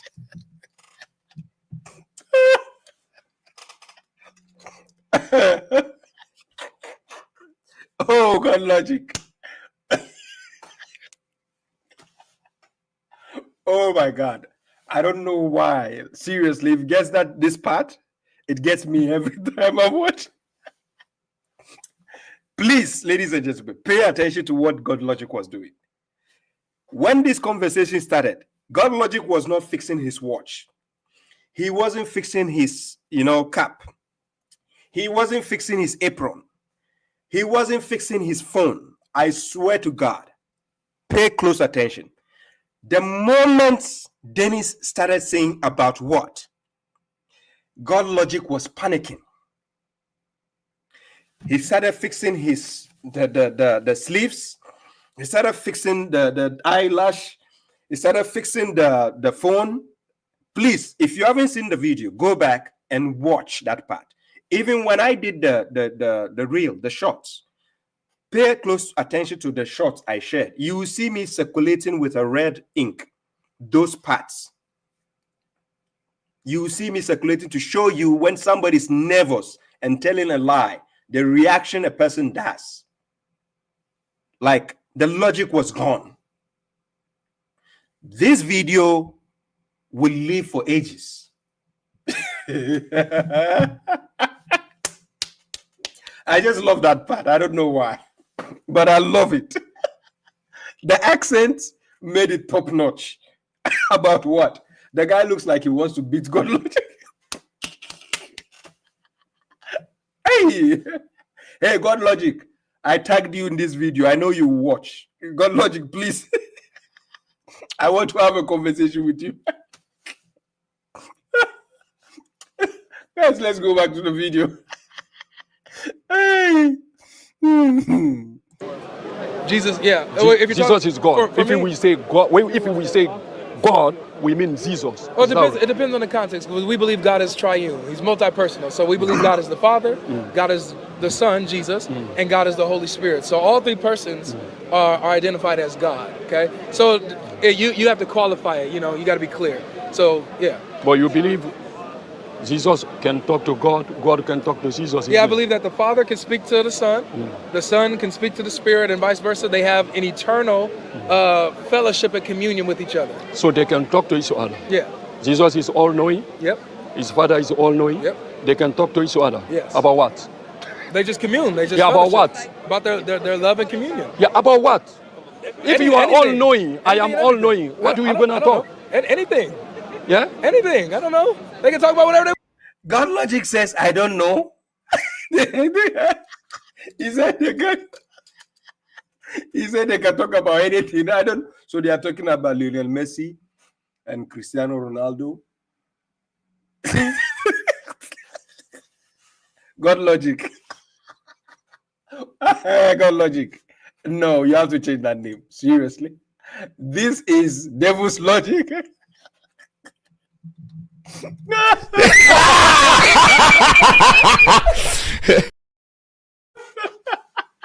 Hey, God logic, why? Seriously, why? Because let me tell you the trap you set for yourself. The moment you say Jesus is all-knowing, now you're talking about a different entity. You said the Father is all-knowing. Then you said the Holy Spirit is all-knowing. This needs to give instruction to this, because the moment the Father has to send Jesus and to tell him what to be done, that alone is kaput. Because if Jesus is all-knowing, he should know what to do. Look, oh my God, Christians, what is wrong with the pagans among Christians? And they will become emotional when they are watching me. I know. The moment you say Jesus is all-knowing, and yet, even according to your book, Matthew 24:36, he doesn't know the day of judgment. Because Jesus himself says, nobody knows the day of judgment except the Father. According to you, God logic, Jesus is not the Father. I had a debate with you. You said Jesus is not the Father. So that means, according to your own understanding, Jesus does not know all things. But here you are saying he's all-knowing. So the guy is using your confusion to ask you a question. You say Jesus is all-knowing.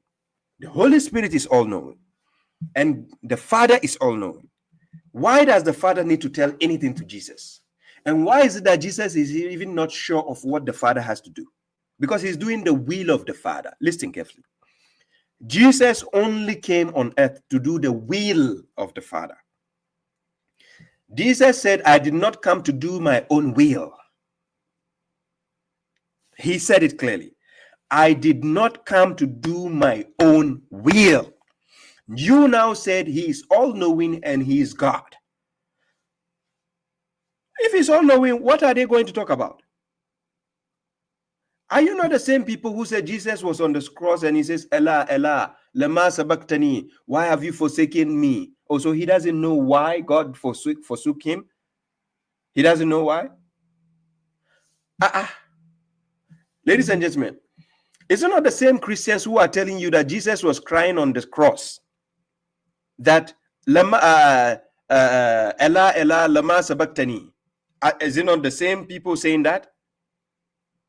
Why have you forsaken me?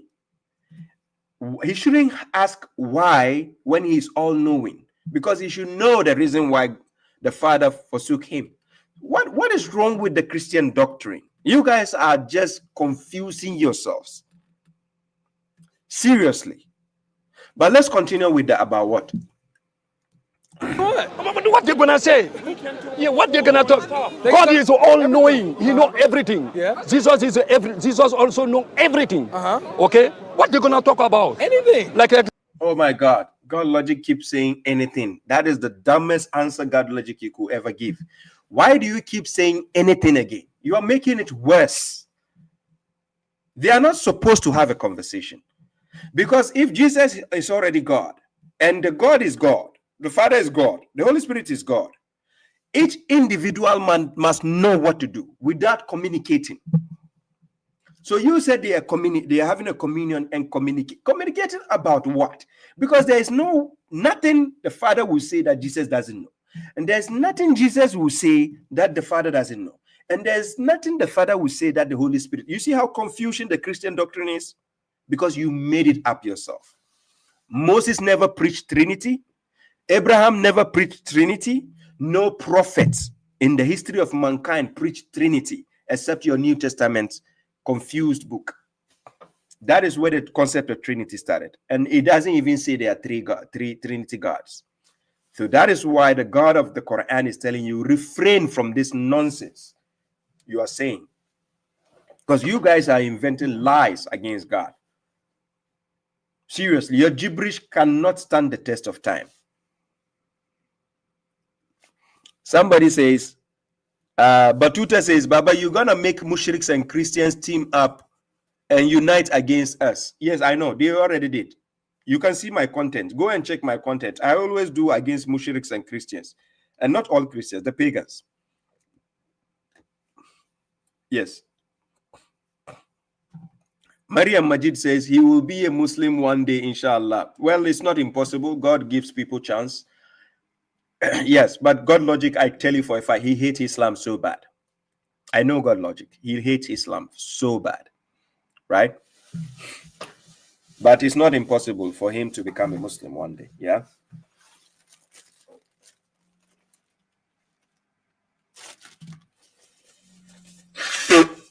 Yeah. Anyways. example, like what? Any how they love creation. Yeah. Oh my God. Now they ask him that to give an example of how they have a communication. He says how they love the creation. So they are going to talk about how they love the creation. Oh, we love this creation. Oh, yes, I know. I imagine telling somebody something they already know. And because you are gods, this is not like a parent and a son, or a mother and a daughter. No, this is like all-knowing and all-knowing. How is the communication going to be? There is no communication. I'm serious. Oh my God. Communication is interesting when I have something to say and you don't know, so that we are communicating, because that's why we communicate. I need to bring something on the table that you can now check and then see from my angle. Then yes, we communicate. We have something to talk about.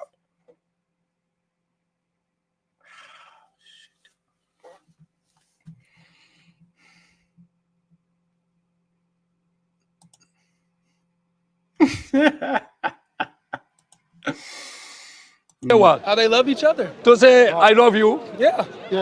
To give this information to each other. It's not just information, it's an expression of love. Yeah. Oh my God. Now, God logic, they are asking you, and you are saying, look at the dumbest thing God logic is saying. So now, Dennis is telling you, what are they going to talk about? So Jesus is going to tell God, the Father, I love you. He already knows. And Jesus, if you say Jesus is God, he already knows that the Father knows. So he doesn't need to say it. What?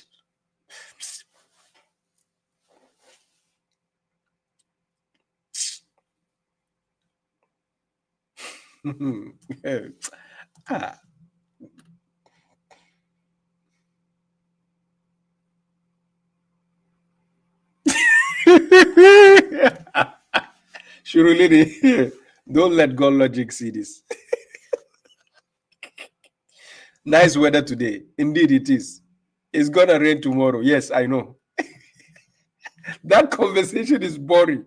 You imagine telling a lady, okay, let's not use gods because there's only one God. Okay, let's not use any example. Imagine being with a lady and telling the lady something she already knows. And you know how women get bored easily, right? Women are the fastest to get bored compared to men. Women get bored very easily. So imagine you with a woman and telling her the things she already knows. Oh my God.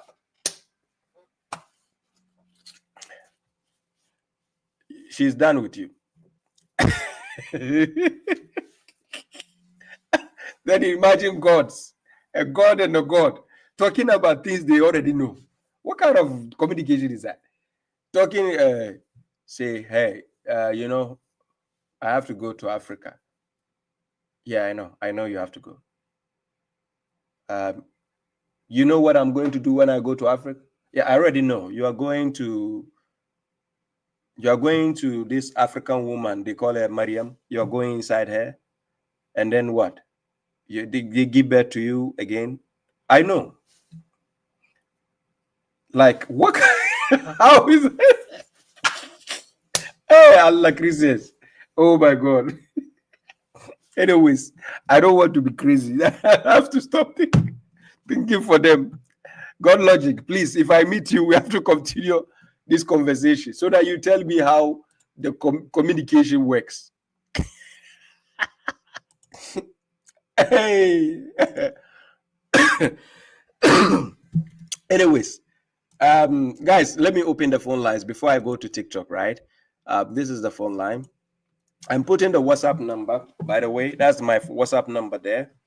The video of God logic is just a bonus. I was supposed to do the video, but I thought, no, let me just talk about Hamza Yusuf. That is a phone number. You can give a call.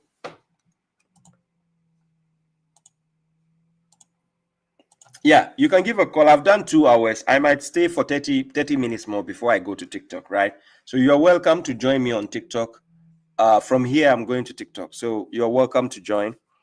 Yes, but you can call if you have any question before I go, right? Thank you.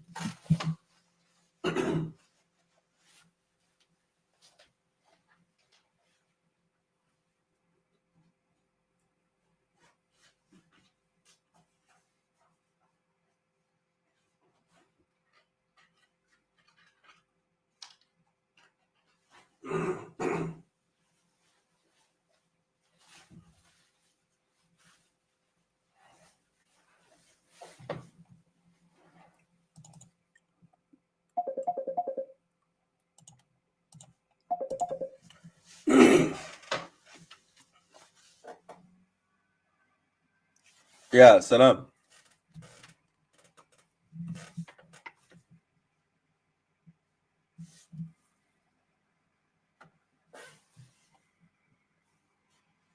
Can you hear me?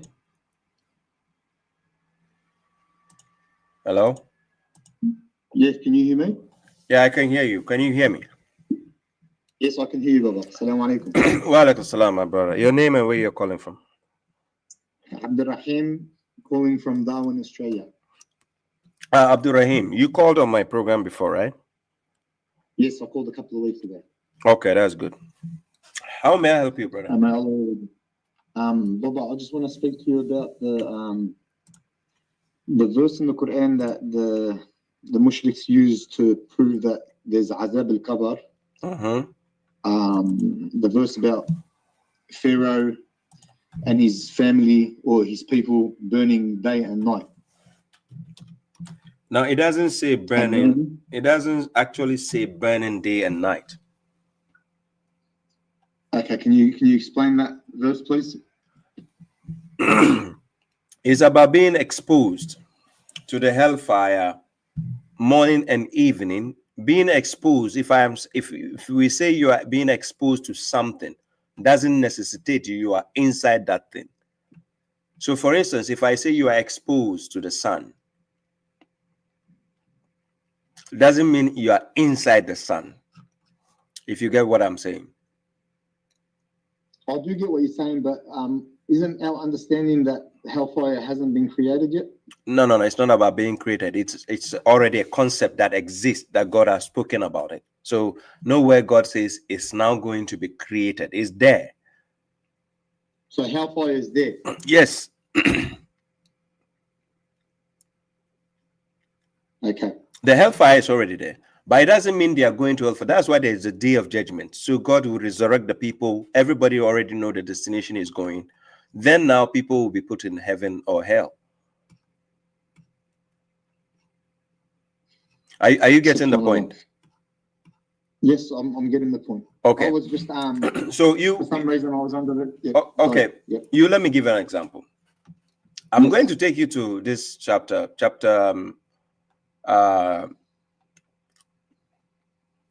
Let me start from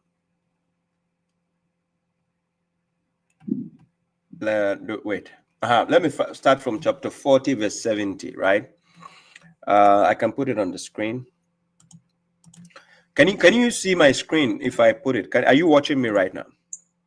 I'm on my mobile phone, so I don't know if I go into YouTube, would it affect the phone call? Probably not, no? You try it and see. Let me see. Try it and see. I just want to make sure you see the verse whilst I'm talking about it. Let me see. Has that affected the voice at all? No, Yeah, I've got to mute. I can hear you.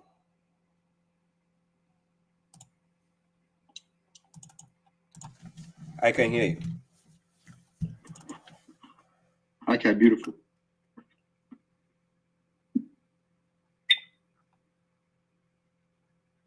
Can you see the screen now?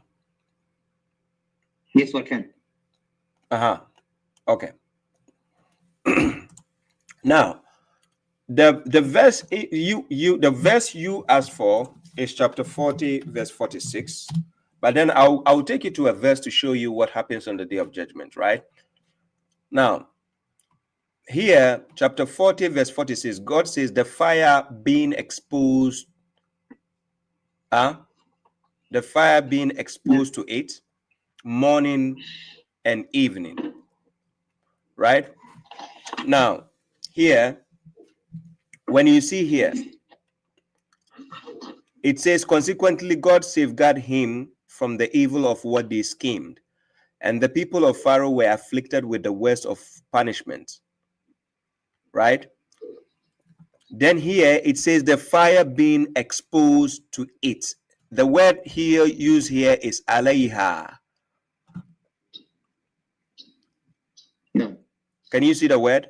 Alayha. Yes, I can. Okay. Then it says morning and evening. And the day the hour takes place, it will be said, admit the people of Pharaoh into the severest punishment. So it is the day of judgment, they will finally be admitted into hell. But what God does here, chapter 40, verse 45 to 46, is telling you that the fire is only being exposed, but not like they are inside. Right?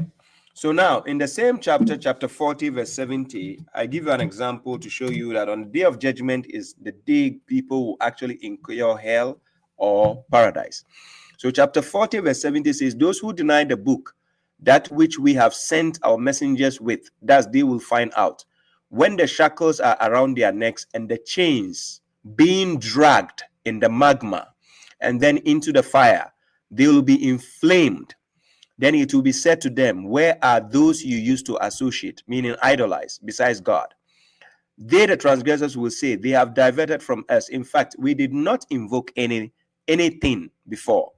Thus does God send the disbelievers astray. Then God will say, that is because you used to exalt on earth without right, and because you were exultant. Then now he says what? Enter the gates of hell, eternally therein, and wretched is the abode of the arrogant ones. So it is on the day of judgment people will finally enter into hell. No. Are you with me? So the next example Yes. is found in Quran chapter 23 verse 99. Check. When a transgressor dies, this is what God says. God says, until when death comes to one of them, he says, Lord, send me back. Then God says, then it's the person says, that I may act righteous in what I have left behind, that is left behind. Then God says, nay, indeed, it is a word he is stating, but behind them is a partition until the day they are what? Resurrected. SubhanAllah. So there's a partition between them and Jahannam until the day of resurrection. Yes. So there's a Yes. partition between that transgressor's soul to the earth, and there's a partition between that transgressor with hellfire. We don't understand the partition, but we understand that there's a partition. Yes, there's a partition because we cannot see the invisible, Yeah. you know. It's just Yeah. like asking Yes. somebody, what is the color of your soul? The person cannot tell you. He cannot tell him my soul is black or blue or no. So I know I have a soul, Yes. but I can't tell the color because some things are left for God on the day of judgment. He is going to let us see everything clearly. Right? SubhanAllah. So on the day of judgment, we are going to actually see God also. SubhanAllah. Yes, you know, it's a controversial thing that people don't pay attention. People will say, hey, what is Babashu saying? If you go to Quran chapter 75, verse 22, God clearly says, if you start from verse 20, God says, nay, in fact, you love the worldly existence while living the hereafter. On that day, some faces will be bright, looking at their Lord.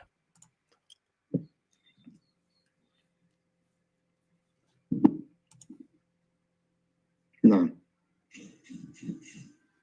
Do you see the point?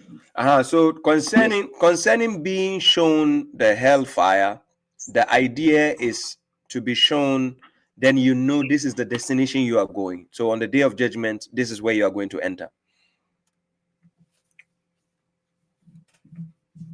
SubhanAllah. So that's just the point. Yeah. Yes, SubhanAllah. They use that, and they SubhanAllah, that's the evidence, but that's the evidence they use to say that there's azab al-qabr. Do we believe that there is azab al-qabr? No, it doesn't exist in the Quran. Where does it say azab al-qabr? Okay, so then the exposure itself of Jahannam, let's call that a form of, or let's call that the azab of al-qabr. No, that is not in the qabr. Or is that generally just? I'm sorry. You go. We cannot say that is azab al-qabr because when the body goes into the grave, it is not the soul which is in the grave. The soul has been taken away. Remember, when somebody is dying, the angels come to take the soul away, true or false? True. So the soul goes to where we call it's a partition between the soul and the earth. That is the Barzakh. The Barzakh is the partition. So if there's a partition between the soul and the earth, who is now telling you that the soul is coming back to enter into the body in the grave? Where is that concept coming from?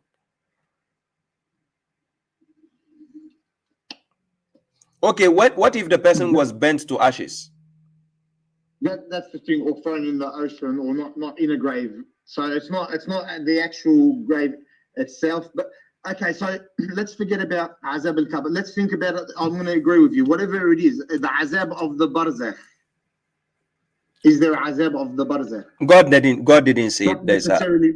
God didn't say there's a punishment of Barzakh. I just showed you the verse. He doesn't mention anything about punishment. It's just you being exposed to something, to see it. But you know how they take a general ruling, and that's the MUSHRIKS evidence on, okay, so can they say that if you're a non-believer, then you'll be exposed the same way Fir'aun was exposed? Yes, we can say like that. But to say you are being punished, the snake is coming, that this is coming, the angel is going. But the same exposure, can Can you take a but then what about the verse in Yasin that states that the disbelievers will say, "Who woke me up"? That is for the day of judgment, because where the person is at the Barzakh, is timeless. You see, that's the day. Exactly. Because right now, you and I, we have a body. It is this body which deals with time. Yeah. Right? So where the person goes, the Barzakh, is timeless. Yeah. He doesn't have a clock. So He doesn't.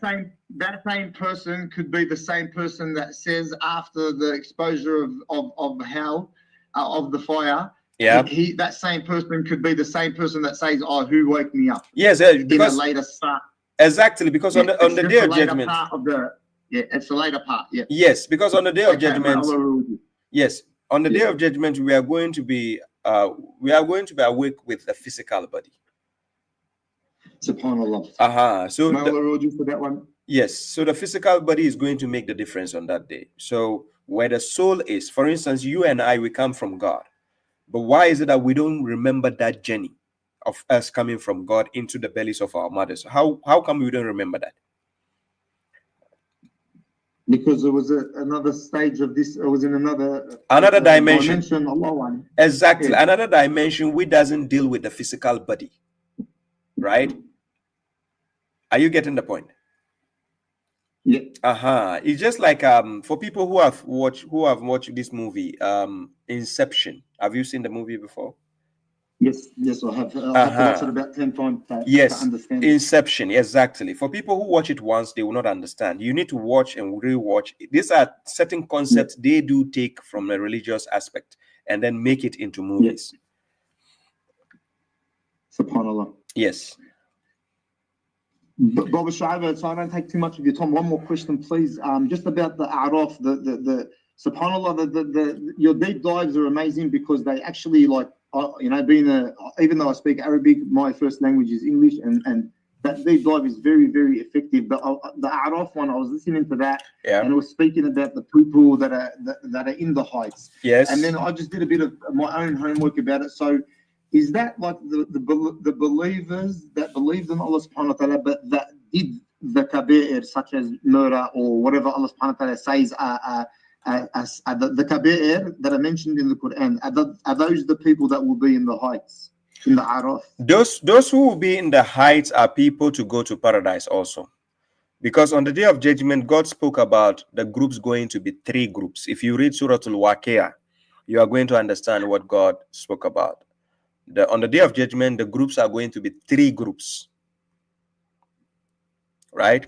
So some will be on the Araf and they can see whatever is going on. But those people will end up being in paradise. If you read from the verses, Quran chapter 7, when you read starting from, let's say, verse 44, I can put it on the screen.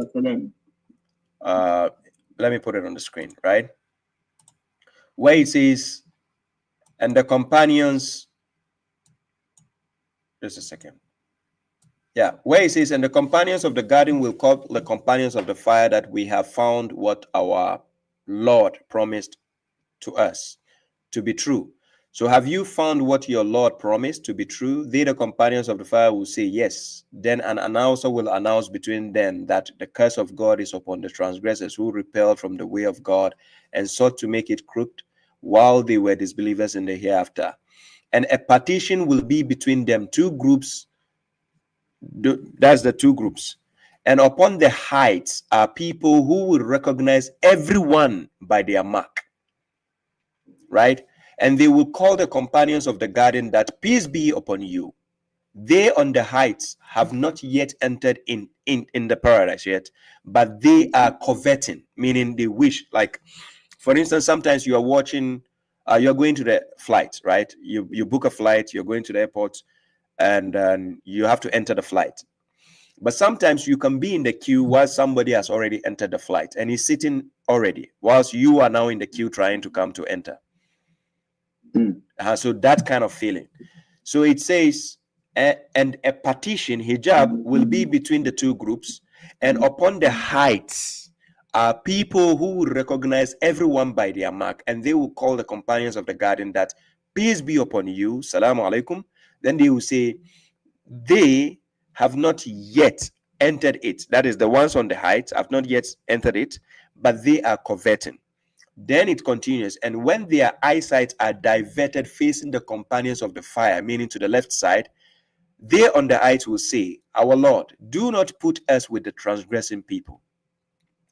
Then 48 says, and the companions on the height will call out people they recognize by their mark, saying, Your crowd did not avail you, nor did your arrogance, because majority of the people will end up going to hell anyways, right? So the majority, their crowd did not avail them, nor did their arrogance.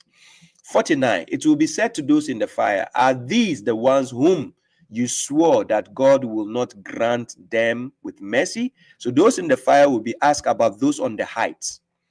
Are these the ones you swore that God will not grant them with mercy?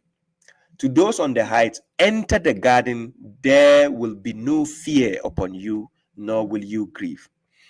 Then it continues, and the companions of the fire will call out the companions of the garden, that pour from the water to us, or some of what God has provided for you.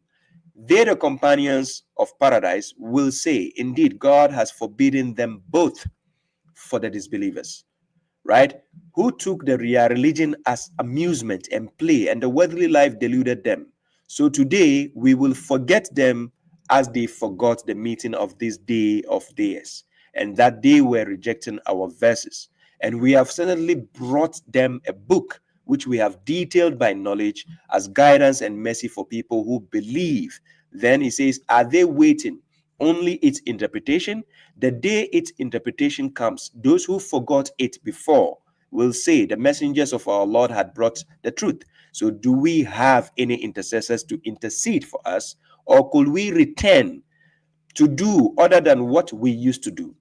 They will have lost their souls, and what they used to fabricate diverted from them. So these are the verses concerning those who will be on the heights, and those who will be in hell, and those who will be in the paradise. So it's three groups.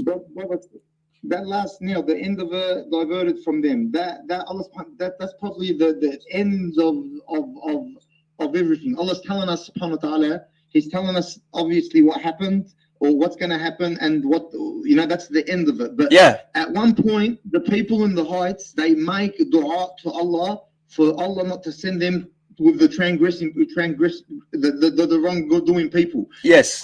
So therefore, can't we understand that these people are they're still in fear, that they might be going to Jahannam still, because they make dua, please God, don't send us to that place, because that means there's still a chance that they're in like, you got to try to imagine that these people, they're standing there and wondering, are we going to go to heaven or are we going to go to hell? Is that the situation that these people are in or not? Yes, that is the situation, but let me break it down. You see, you get what I'm saying, Baba, yeah? I get what you said. Let me give you an example. I just want to give you a breakdown. I want to give you an example. You see, it's just like exams in school, academically, when you are doing exams. You see, we have people who are very, very aware and sure of whatever they are going to write, and they know they will pass. Then we have people who know no matter what they will fail. Then we have people in the exams hall who are not sure whether they will pass or fail. Are you getting my point? Yes. So those people are the ones in between. So this is the verse on the screen. I'm going to give you the example of the verse. You see this verse, chapter 3, verse 185. Yes. Okay. Now this is what it says. It says, every soul will taste death, and you will only be paid your rewards on the day of resurrection. So whoever is badged away from the fire and admitted into the garden, then he has indeed triumphed. And the worldly life is only an enjoyment of delusion. Now, the reason why I'm quoting this verse, God says every soul will taste death, and you will only be paid your rewards on the day of resurrection. Then he says, so whoever is badged away from the fire, those are the ones from the heights, because they don't know whether they are going to hell or paradise. Their work is in between. Are you getting the point? So God is, you know how when, let's say the flight is about to be full, every passenger is in the flight, right? And then you are stopped at the gate and you are wondering whether they will allow you to go in or not. Do you imagine the feeling? Can you imagine the feeling when they allow you to finally enter? You even jubilate more than the one. Okay, fine. Let me use another example. Do you watch football? Not really, Baba. No. Okay, for those who are based in, especially UK, those who I know UK people in UK, they love football so much. Those based in UK, if you watch English Premier League, have you noticed that the teams who come from the bottom last, when they survive relegation, like when they are not relegated, when they survive relegation, their jubilation sometimes is worse than the one who won the cup. I'm serious. Because you are already next to the pit of hellfire, and then you survived. You survived at the last minute. Your jubilation, I'm serious, your jubilation, oh my God, is look, you can imagine. It's more than, look, it's more than the one who even won the cup. Yes. So that is the scenario. That's the example. The things God is telling us is things we can resonate with. We can see the examples. Somebody will say, oh, God forbid, why will God make hellfire to burn people? Look, have you ever seen a volcano before? Have you ever seen it erupt? Oh, yes. There is a guy who made a recording of a volcano using a drone. I swear to God, look, I was watching the volcano. I wasn't there live. I was just watching from the video. But damn, it's scary. Somebody will say, why will God burn people? He created you. He can decide to do whatever you want. You don't want, go and burn the sea. He owns you. He said, do the right thing and I will not burn you. What is your problem? Just do the right thing. Simple. Yes, here we are, our government giving people life imprisonment and sentencing people to death. This is even on earth. You see somebody being burnt alive. People do that to other people, and we have seen it happen. Look at the terrible things that happen in the war and other things. So if God says he's going to do something, who are you to judge God?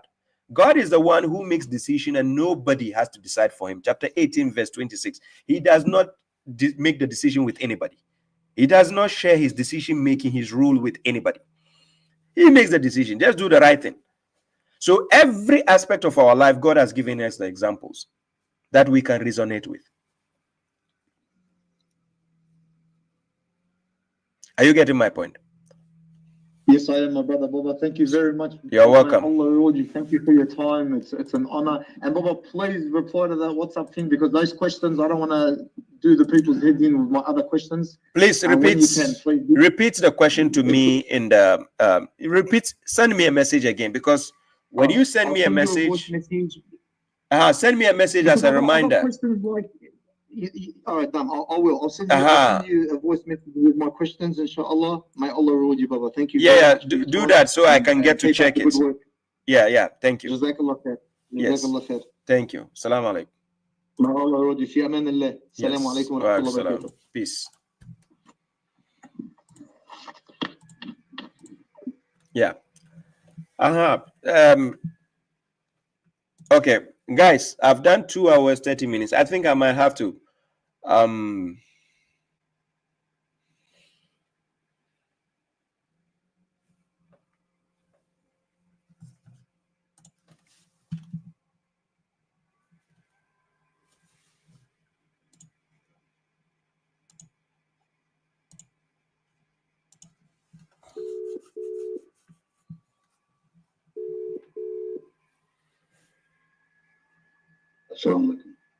Yes, wa alaikum salam, my brother. Your name and where you're calling from?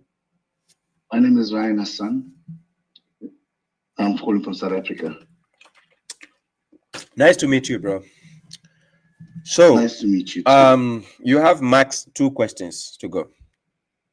Okay, no problem. I know you're running out of time, so I'll get straight to it. But before I ask the question, I have to tell you what led to the question. Can I do that? No problem. Okay, so one day I was talking to one of the Maulanas here in South Africa, and if you know much about South Africa or you don't, I think it's the standard everywhere that the Maulanas are similar in this regard. So I asked him, what happened to the Prophet's parents? Because they never took the Shahada. And the answer he gave me was one of the things that spiraled me or started me on track to the Quran alone. This is what he said. He said they woke his prophets up from death. They woke his parents up from death, and then made them take the Shahada, and then they had to go back to being dead again. And I thought to myself, no way, it can't be. And so that was one of the things. And the other one was when I asked something about the Prophet Muhammad, and he said, I must always keep in mind that the universe was made with the Prophet in mind. And that was when I started on this journey, when I started thinking something's wrong. And then I stumbled across you on the internet. And that's when I started seeing, oh, okay, so it's not just me. But this is the one question I need to ask, and I'm glad that you spoke to the previous guy about it, because you spoke about the partition in depth. I think they call it Barzakh. Okay, I was told to believe that that's the place where we actually alive and communicate with other dead people while we're waiting for the day of judgment. Is there any truth in that? That you are communicating with other people. Yeah, while you did. So in that place in Barzakh, it's a place. That's where the partition exists, where we kind of conscious and we can communicate with the previously dead, and so like a waiting room kind of thing. God never said you're communicating with other people. He never said that, where you'll be communicating with other people. He never said that. Oh, okay. These are extra things people add just to make the thing seem interesting. Okay, could you give me an idea on basically what it is? What is what? This what's the word you said? Barzakh is a partition. Partition meaning it's another dimension separating your soul from the world. So is there any consciousness in that? Like, I mean, is there any awareness of the soul, of where we are at that time, or because okay, let's see the example. So Quran chapter 23 verse 99. God is telling us about the transgressor, and God says, until when death comes to that person, right? One of them says, Lord, send me back. It means the person is in a place where he cannot go back. So he says, send me back, because the moment your soul is taken away from you, it means you are not in control anymore. Right? Okay. So send me back that I may act righteous in what I have left behind. Then God says, nay, indeed, it is a word he is stating, but behind them or behind him is a partition until the day they are resurrected. And when the horn is blown, there will be no genealogy, meaning family tree, among them on that day, nor will they ask about each other. As for those whose scales are heavy, then they are those who will be the successful. And those whose scales are light, then those are the ones who have lost their souls in hell eternally. The fire will burn their faces, and they will become dingy therein. So just to be clear, there's from time of death to resurrection, we have no communication with God, no because no interaction. The place you are is timeless. Oh, okay. The time we are using is for our bodies, because we have a body. So we have to do counting of years. God mentioned several times. He gave us all these things so we can know the number of years and the calculation, because we have the body. Our body is aging. So we need to know events and so on. But where you are, timeless. That is why when the person is awakened on the day of judgment, he will say, God will ask, how long were you distant? Some people will say half a day. Some people will say even a night, right? Because it's timeless. They lost count. You lose count there. So that person will just be lamenting and want to go back. And it is not possible. Okay. Yes. Whilst the believers, when they die, they will be rejoicing where they are, because they know there's a good news. They are going to paradise when they wake up. That is the difference. Okay. And just one more thing, because I don't want to keep you. I know you have to go. Okay. This is what I always get told when I speak to what we deem as the traditional Muslim. As soon as I seem to corner them with anything, they say, "But can you speak Arabic?" And I say no. Like 90% of the world can't speak Arabic. So does that mean when someone came to tell us that, listen, there's only one God, we say, and if this is la ilaha illallah, we say, no. What does that mean? And he tells us there's only one God. We say, no, but you must say it in Arabic. We don't know. You can't use English. And he says, no. You have to know Arabic to understand this. And I thought that was a bit unfair. So what's your take on that? It is not true.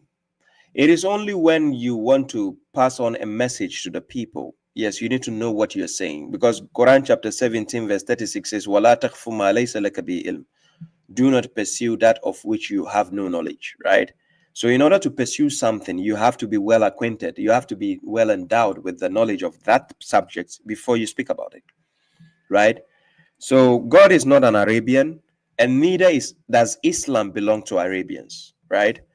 Prophet Ibrahim was not an Arabian, right? Ismail and so on, they were not Arabians. So if somebody will tell you, you have to now speak Arabic to God or do things in Arabic language, then he's just limiting God to an Arabian God, which is not the case. So God is not an Arabian. You understand? So understanding the concept of what is being told in your own language is important. Do you normally watch the G Summit and G20 and so on, the world leaders, when they gather? Do you realize not all of them are very good in a particular language, but then they have a microphone, they have a mic on them. So whatever is being said, guess what happens? They have a direct translator telling them exactly what is being spoken. Yeah, but I think they use this Arab thing, especially when they corner, because the so-called debate goes on for a little while, and as soon as you see you got them, see you got them. Yes. They go into no. Yeah, it's a bailout. They use that as a bailout. Then they tell you don't know what you are speaking about. But let them do that to me, because I know the words in the Quran. So let's go. If they mention a word, I say let's examine the word. Where is in the Quran? You watch me with them when they play that game. Because the Arabic language of the Quran is unlike the ones they are boasting of out there. It's not the same. You have the idea about English language, right? Let's use English as an example. There's Australian English, there's British English, there's American English, there's even Canadian English. And there is Jamaican English, there's Nigerian English. There's English has different versions, right? So the moment somebody tells you you don't speak English or you don't understand, just ask him which of the English is he talking about? That's true. Yeah, just ask him. Yeah. Which English? Those people out there boasting, they actually don't understand the Arabic language of the Quran. I'm not joking with you. Those people out there boasting, they don't understand the Arabic language of the Quran. No. I'm truly grateful for you. Armed me with a comeback, because I always get, because I thought, okay, now maybe I'm sinning, I'm doing something wrong. But now at least I have something to say. Look, I mean, the Arabic is not the same everywhere. They are not the same. Messages. Exactly. They are not the same everywhere. The language of the Quran is unique in that sense that even Arabians have to sit down and study it. So it's not like because somebody is automatically an Arabian, the upper hand the Arabian has over you is the eloquence in terms of the fluency, in terms of pronunciation, right? Are you getting my point? Yeah, 100%. To pronounce the word and to have the fluency, yes, an Arabian has an advantage over you because they can pronounce it properly. They can have the fluency in speaking it because, yes, in their tongue. But that doesn't necessitate they understand the Quran better. I've met a lot of Arabians who don't understand the Quran. Baba, I've read the Quran in English, obviously, like 15 times from cover to cover. Yeah. So sometimes, like, when they tell me, yeah, but how do you not say, no, I read this? They said, no, you never read the Quran. And I say, look, I never read in Arabic. But they said, no, that's not the Quran. And now I'm starting to think, it's like they take everything away from you. That, like, any inch you gain, they take it away and say, no, well, look, we studied in Pakistan or India and whatever, and we know what you're reading is not the Quran. It's called gatekeeping. They want to gatekeep the Quran. The Quran is a book for mankind. Listen, it's a guidance for mankind. Somebody like Babashu, I wouldn't give an Arabian the chance to gatekeep the Quran over me. It's impossible. And these are the reasons why I do the lectures. The naive ones will just say, hey, recite the Quran in Arabic, let's see, do it like this. For instance, when they tell you to use tajweed, the Prophet never gave anybody tajweed, rules of tajweed. Tajweed was invented by the scholars, right? Okay. So the notion of reciting and telling you recite it this way, do that, it was invented by the scholars, not by the Prophet. The Prophet, throughout his prophethood, never stipulated for the people anything called tajweed. Okay. So like, because when you don't know, you don't know. So they just tell us that, and I'm thinking, no, let me give an example. You see, the most popular English in the world is which English? American English, I would think. American, you think so? It's British. The British people, they went to open the gateway in America. Is that right? That's true. Thank you. True. The most popular English in the world is British English. Now, guess what? When a British man is going to say water, do you know how they say water? That's really? They say water. There's no T there. There's no T. But when you're writing, it has to be water. But they say water. So will you go laughing at a British man because he say water? No. That would be stupidity to be laughing at a British man because he say water.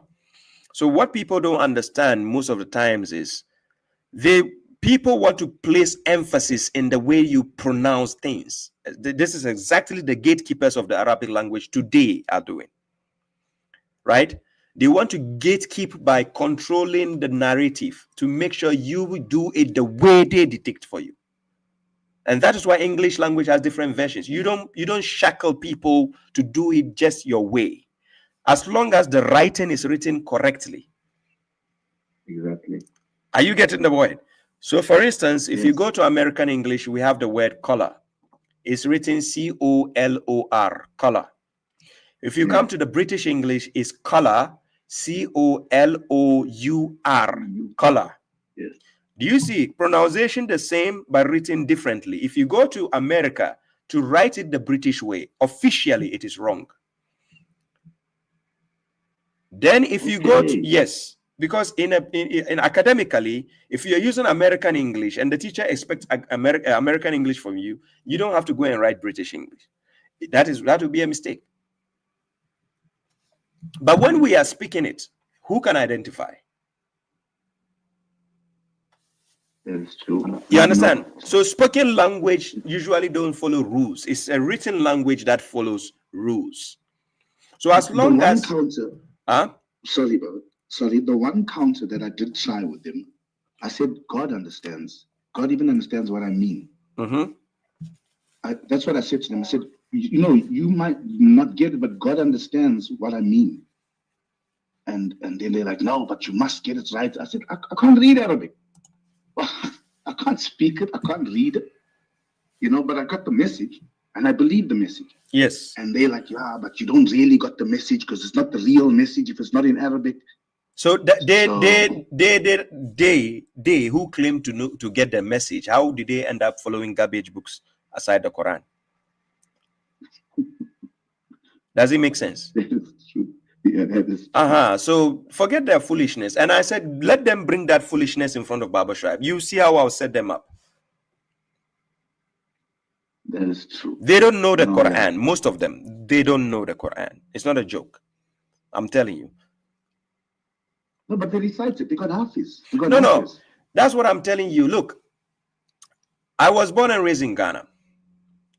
I grew up singing Indian songs. I have no idea what they mean. Okay. We watch Indian movies in Ghana. For people who are from Ghana, they will tell you. We watch Indian movies. We know the songs. We know the artists and the songs. We know all that. But we don't know. I don't know what it means. It was when I grew up, I came to Europe. I met Indians. I started to find some words and I understood what they mean. So just because somebody knows how to recite the Quran doesn't warrant they know the Quran. Understand the difference? There's a difference between knowing how to recite something or pronounce something and understanding what you are reciting. Two different things. I have seen songs that I studied the songs on how to sing the songs when I was a kid. But I swear to God, God made me witness. I only knew some of the lyrics and what it actually says when I grew up. When I was actually fully grown. That is when I got to understand, what? Is that what it means? No idea. So just because somebody has fluency in pronouncing something, reading something, doesn't warrant they know it better than you. No. Thank you, Baba. I appreciate that. At least I feel a lot better about myself because it really had me on the back foot. No, forget about when they start to try to gatekeep and tell you, hey, you don't have fluency, because this is the best game they can do. All the Sunnis, all the sectarians, that is the weapon they use. Oh, you don't know how to pronounce the word. You don't know how to. Okay, let's talk about the intention. It's a written language, right? Quran is a written language. So let's sit down and deliberate what the verse is actually saying. Okay, maybe I don't have the accent to pronounce it well, or I don't have the tongue to pronounce it well. No problem. Let's sit down. Where did God say I should follow your garbage books? It's not there. You know, they go straight to Atiullah, So this is where Babashu will make them look like fools, even with their Arabic academia or whatever. This is where Babashu will make them look like fools. Because I'm telling you, the advantage they have is the fluency. But when we are going to verify the claims being made through the vocabularies, through the lexicons, through the dictionaries, through the rules of the grammar, that is when they have no exit. I'm still waiting for your big debate, the World Championship with you and Muhammad Hijab. I'm waiting for the belt. We must make a belt. He is on the run. Muhammad Hijab is on the run. So allow him to keep running. I'll get him at the right time. Let him keep on running. Yes, I'll get him. Alhamdulillah. You know, we have to get the title belt, the heavyweight title. Yes. Don't worry. I'll get him at the right time. Okay, sure, Baba Sheb. Anyway, enjoy the rest of your evening. Thank you. I appreciate you. Wa alaikum salam. And peace. Just know we our hearts and our minds are with you. I appreciate you. Thank you. God bless. Salam. I pick up my last caller. There was a caller who called. The last caller. I just call you back if you're watching. Before I go to TikTok, that's my last caller.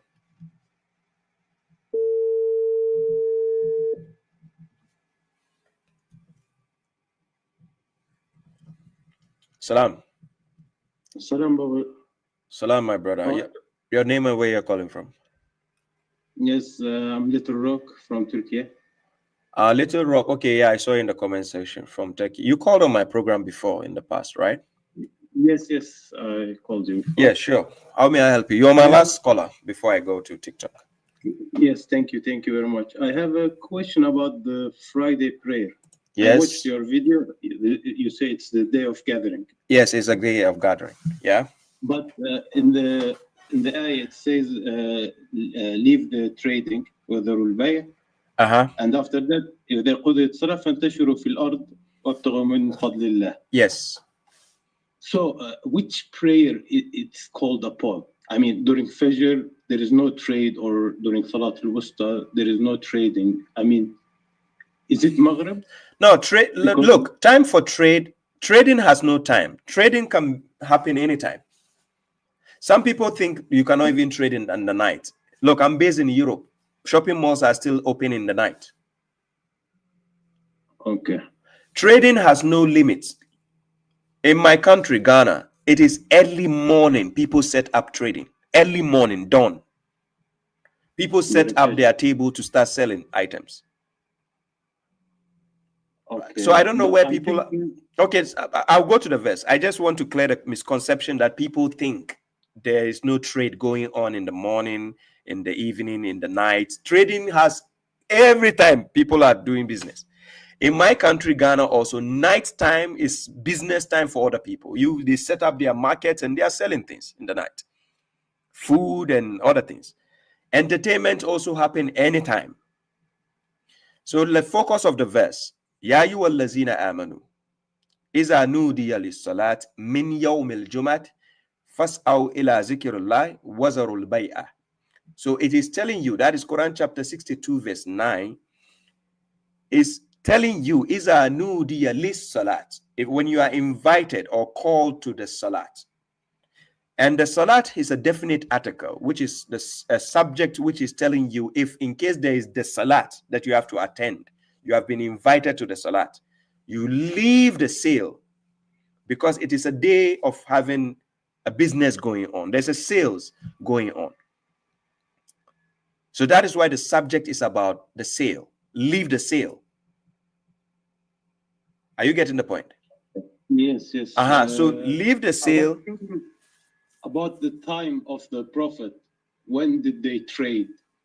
I mean, when did they trade? Yeah, did they trade when this ayah came for them to call the prayer? For the prayer, it's a generalized look. It's a generalized term. It means on the day of gathering, there's a sale going on, and there's entertainment. The siyak, the context of the verses, is giving you the clue. When you read chapter 62, verse 9 to verse 11, I can put it on the screen, right? So people can see what I'm saying. Let me put the verse. Chapter 62, verse 9 to verse 11, right? When you read the context where God says, فَإِذَا قُضِيَتِ الصَّلَاةِ فَانْتَشِرُوا فِي الْأَرْضِ وَابْتَغُوا مِنْ فَضْلِ اللَّهِ وَاذْكُرُوا اللَّهَ كَثِيرًا لَعَلَّكُمْ تُفْلِحُونَ. And when the salat has been concluded, then disperse in the land and seek from the favor of God and commemorate God frequently so that you may succeed.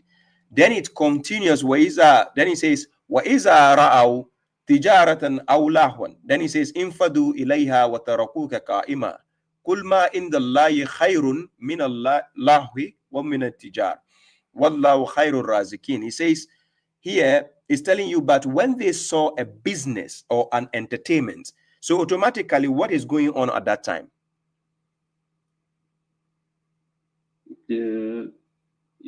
Tijara. Exactly. There's tijara going on, and there's lahawa. There's entertainment also going on. Yes. So on that day, what is happening? It's a day of sale. There's sales going on. Because entertainment, you sell entertainment. And business, you sell business. Okay, so there is no time. It's not limited with time. It's limited with the actions. Okay. Exactly. It's limited to the event. So if any day where you are based, there's an event going on a carnival, or a specific event has been organized where you are, and there's sales and entertainment going on, at the time it's time for your salat. The moment you are invited, what God wants you to do is to leave your sale and the business and go to the salat. Okay. To remembrance. That is the point. That is the main subject of discussion here. It is not like a specific day, Friday. They keep telling you Friday. The word Jum'ah comes from the word Jama'ah. It means gathering, congregation. Yes, I understood that from your video before. Yes, thank you. Yes. Barakallah. Thank you. Okay, it's more clear now. Can I ask last question? It's off the topic. I want to be sure if what's the dalil from Quran. For example, for smoking, I know it's haram, but what is when someone asks me what's the proof? Like it's not healthy, but they say sugar is not healthy, or fat, too much fat, or bread, or so. Like what can I tell them? First of all, let's start this way.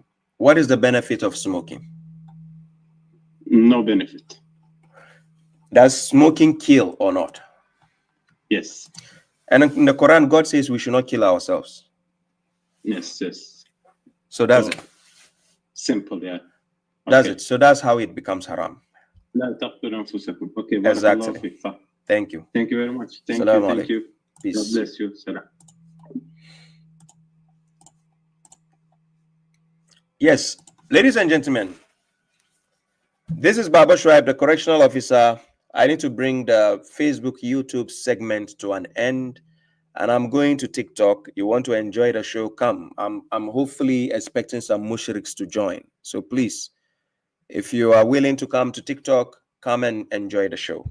Babashu is going to TikTok, and I expect to see some of the mushriks jumping on. This is where I bring the topic to an end. Somebody says driving kills also. Doesn't mean driving is haram. So are you saying the purpose of driving is to kill yourself? What is the purpose of smoking? What is the benefit, first of all? If there's a benefit, then stick with the benefits. If there's no benefit, you are doing it to harm yourself. So that's a problem, right? Look at it that way. Don't compare it to driving. Driving, you want to go to a destination. You are not driving to kill yourself, please. Thank you very much, Little Rock. I appreciate that. Ladies and gentlemen, thank you very much. This is where I bring the topic to an end. I'm going to TikTok. Kindly join me. Let's have fun. I'm expecting to see some mushriks. So if you're willing to enjoy the show, please come. Let's have fun, right? The mushriks. Please, mushriks, if you are there, don't go. Wait. Babashu is coming. Don't go, please. If you are here, don't go. Thank you very much. It's Jasbina, JS, Kristen, Jamshade, Kid Custom, thank you. JS, I appreciate that. Fatima Ali, English was originated in England, yes. Thank you all. Abdul, all those on TikTok here, I appreciate it. Little Rock, thank you. Shirulini, Umar Satawur, Imran Khan, guys, all of you, I appreciate your presence. I appreciate your support. I appreciate, the likes, everything, the sharing. Thank you very much. This is where I bring the topic to an end. Just anticipate, I'll be having a live podcast with a brother from the United States. I think he put the flyer on his pages already on Instagram and so on as a YouTube channel. Anticipate, we'll be having a program next week. That should be the Independence Day of America, right? On that day, I'll be having a live stream with him. There's a podcast. What is your Islam? It will be a bit similar to what I did on Miami Grace. So anticipate. And also, as you know, Saturdays, usually I just pass by to make some special. I don't want it to be fixed because sometimes Saturdays I have some things to do. But if in case it becomes fixed, then I will be in a deep shit. Anyways. Guys, thank you very much. This is where I bring the topic to an end. Till we meet again, inshallah. If you are willing and you have energy, join me on TikTok. I'll be expecting to see you. Thank you, Michael. Thank you, all of you. Thank you, JS. I appreciate it. Thank you, Jazz. TikTok ID is Bush2G9, correctional officer, Babashu. You just set me, Babashu or correctional officer. You find me on TikTok easily. So you're welcome. Sharif Karim, thank you very much. You can do this. Thank you. Mana Aulad, thank you very much, guys. I appreciate your support. God bless you till we meet again next week, hopefully. Results under, thank you. So see you there, and I'm out. Always give them a reason to remember your name. The correctional officer.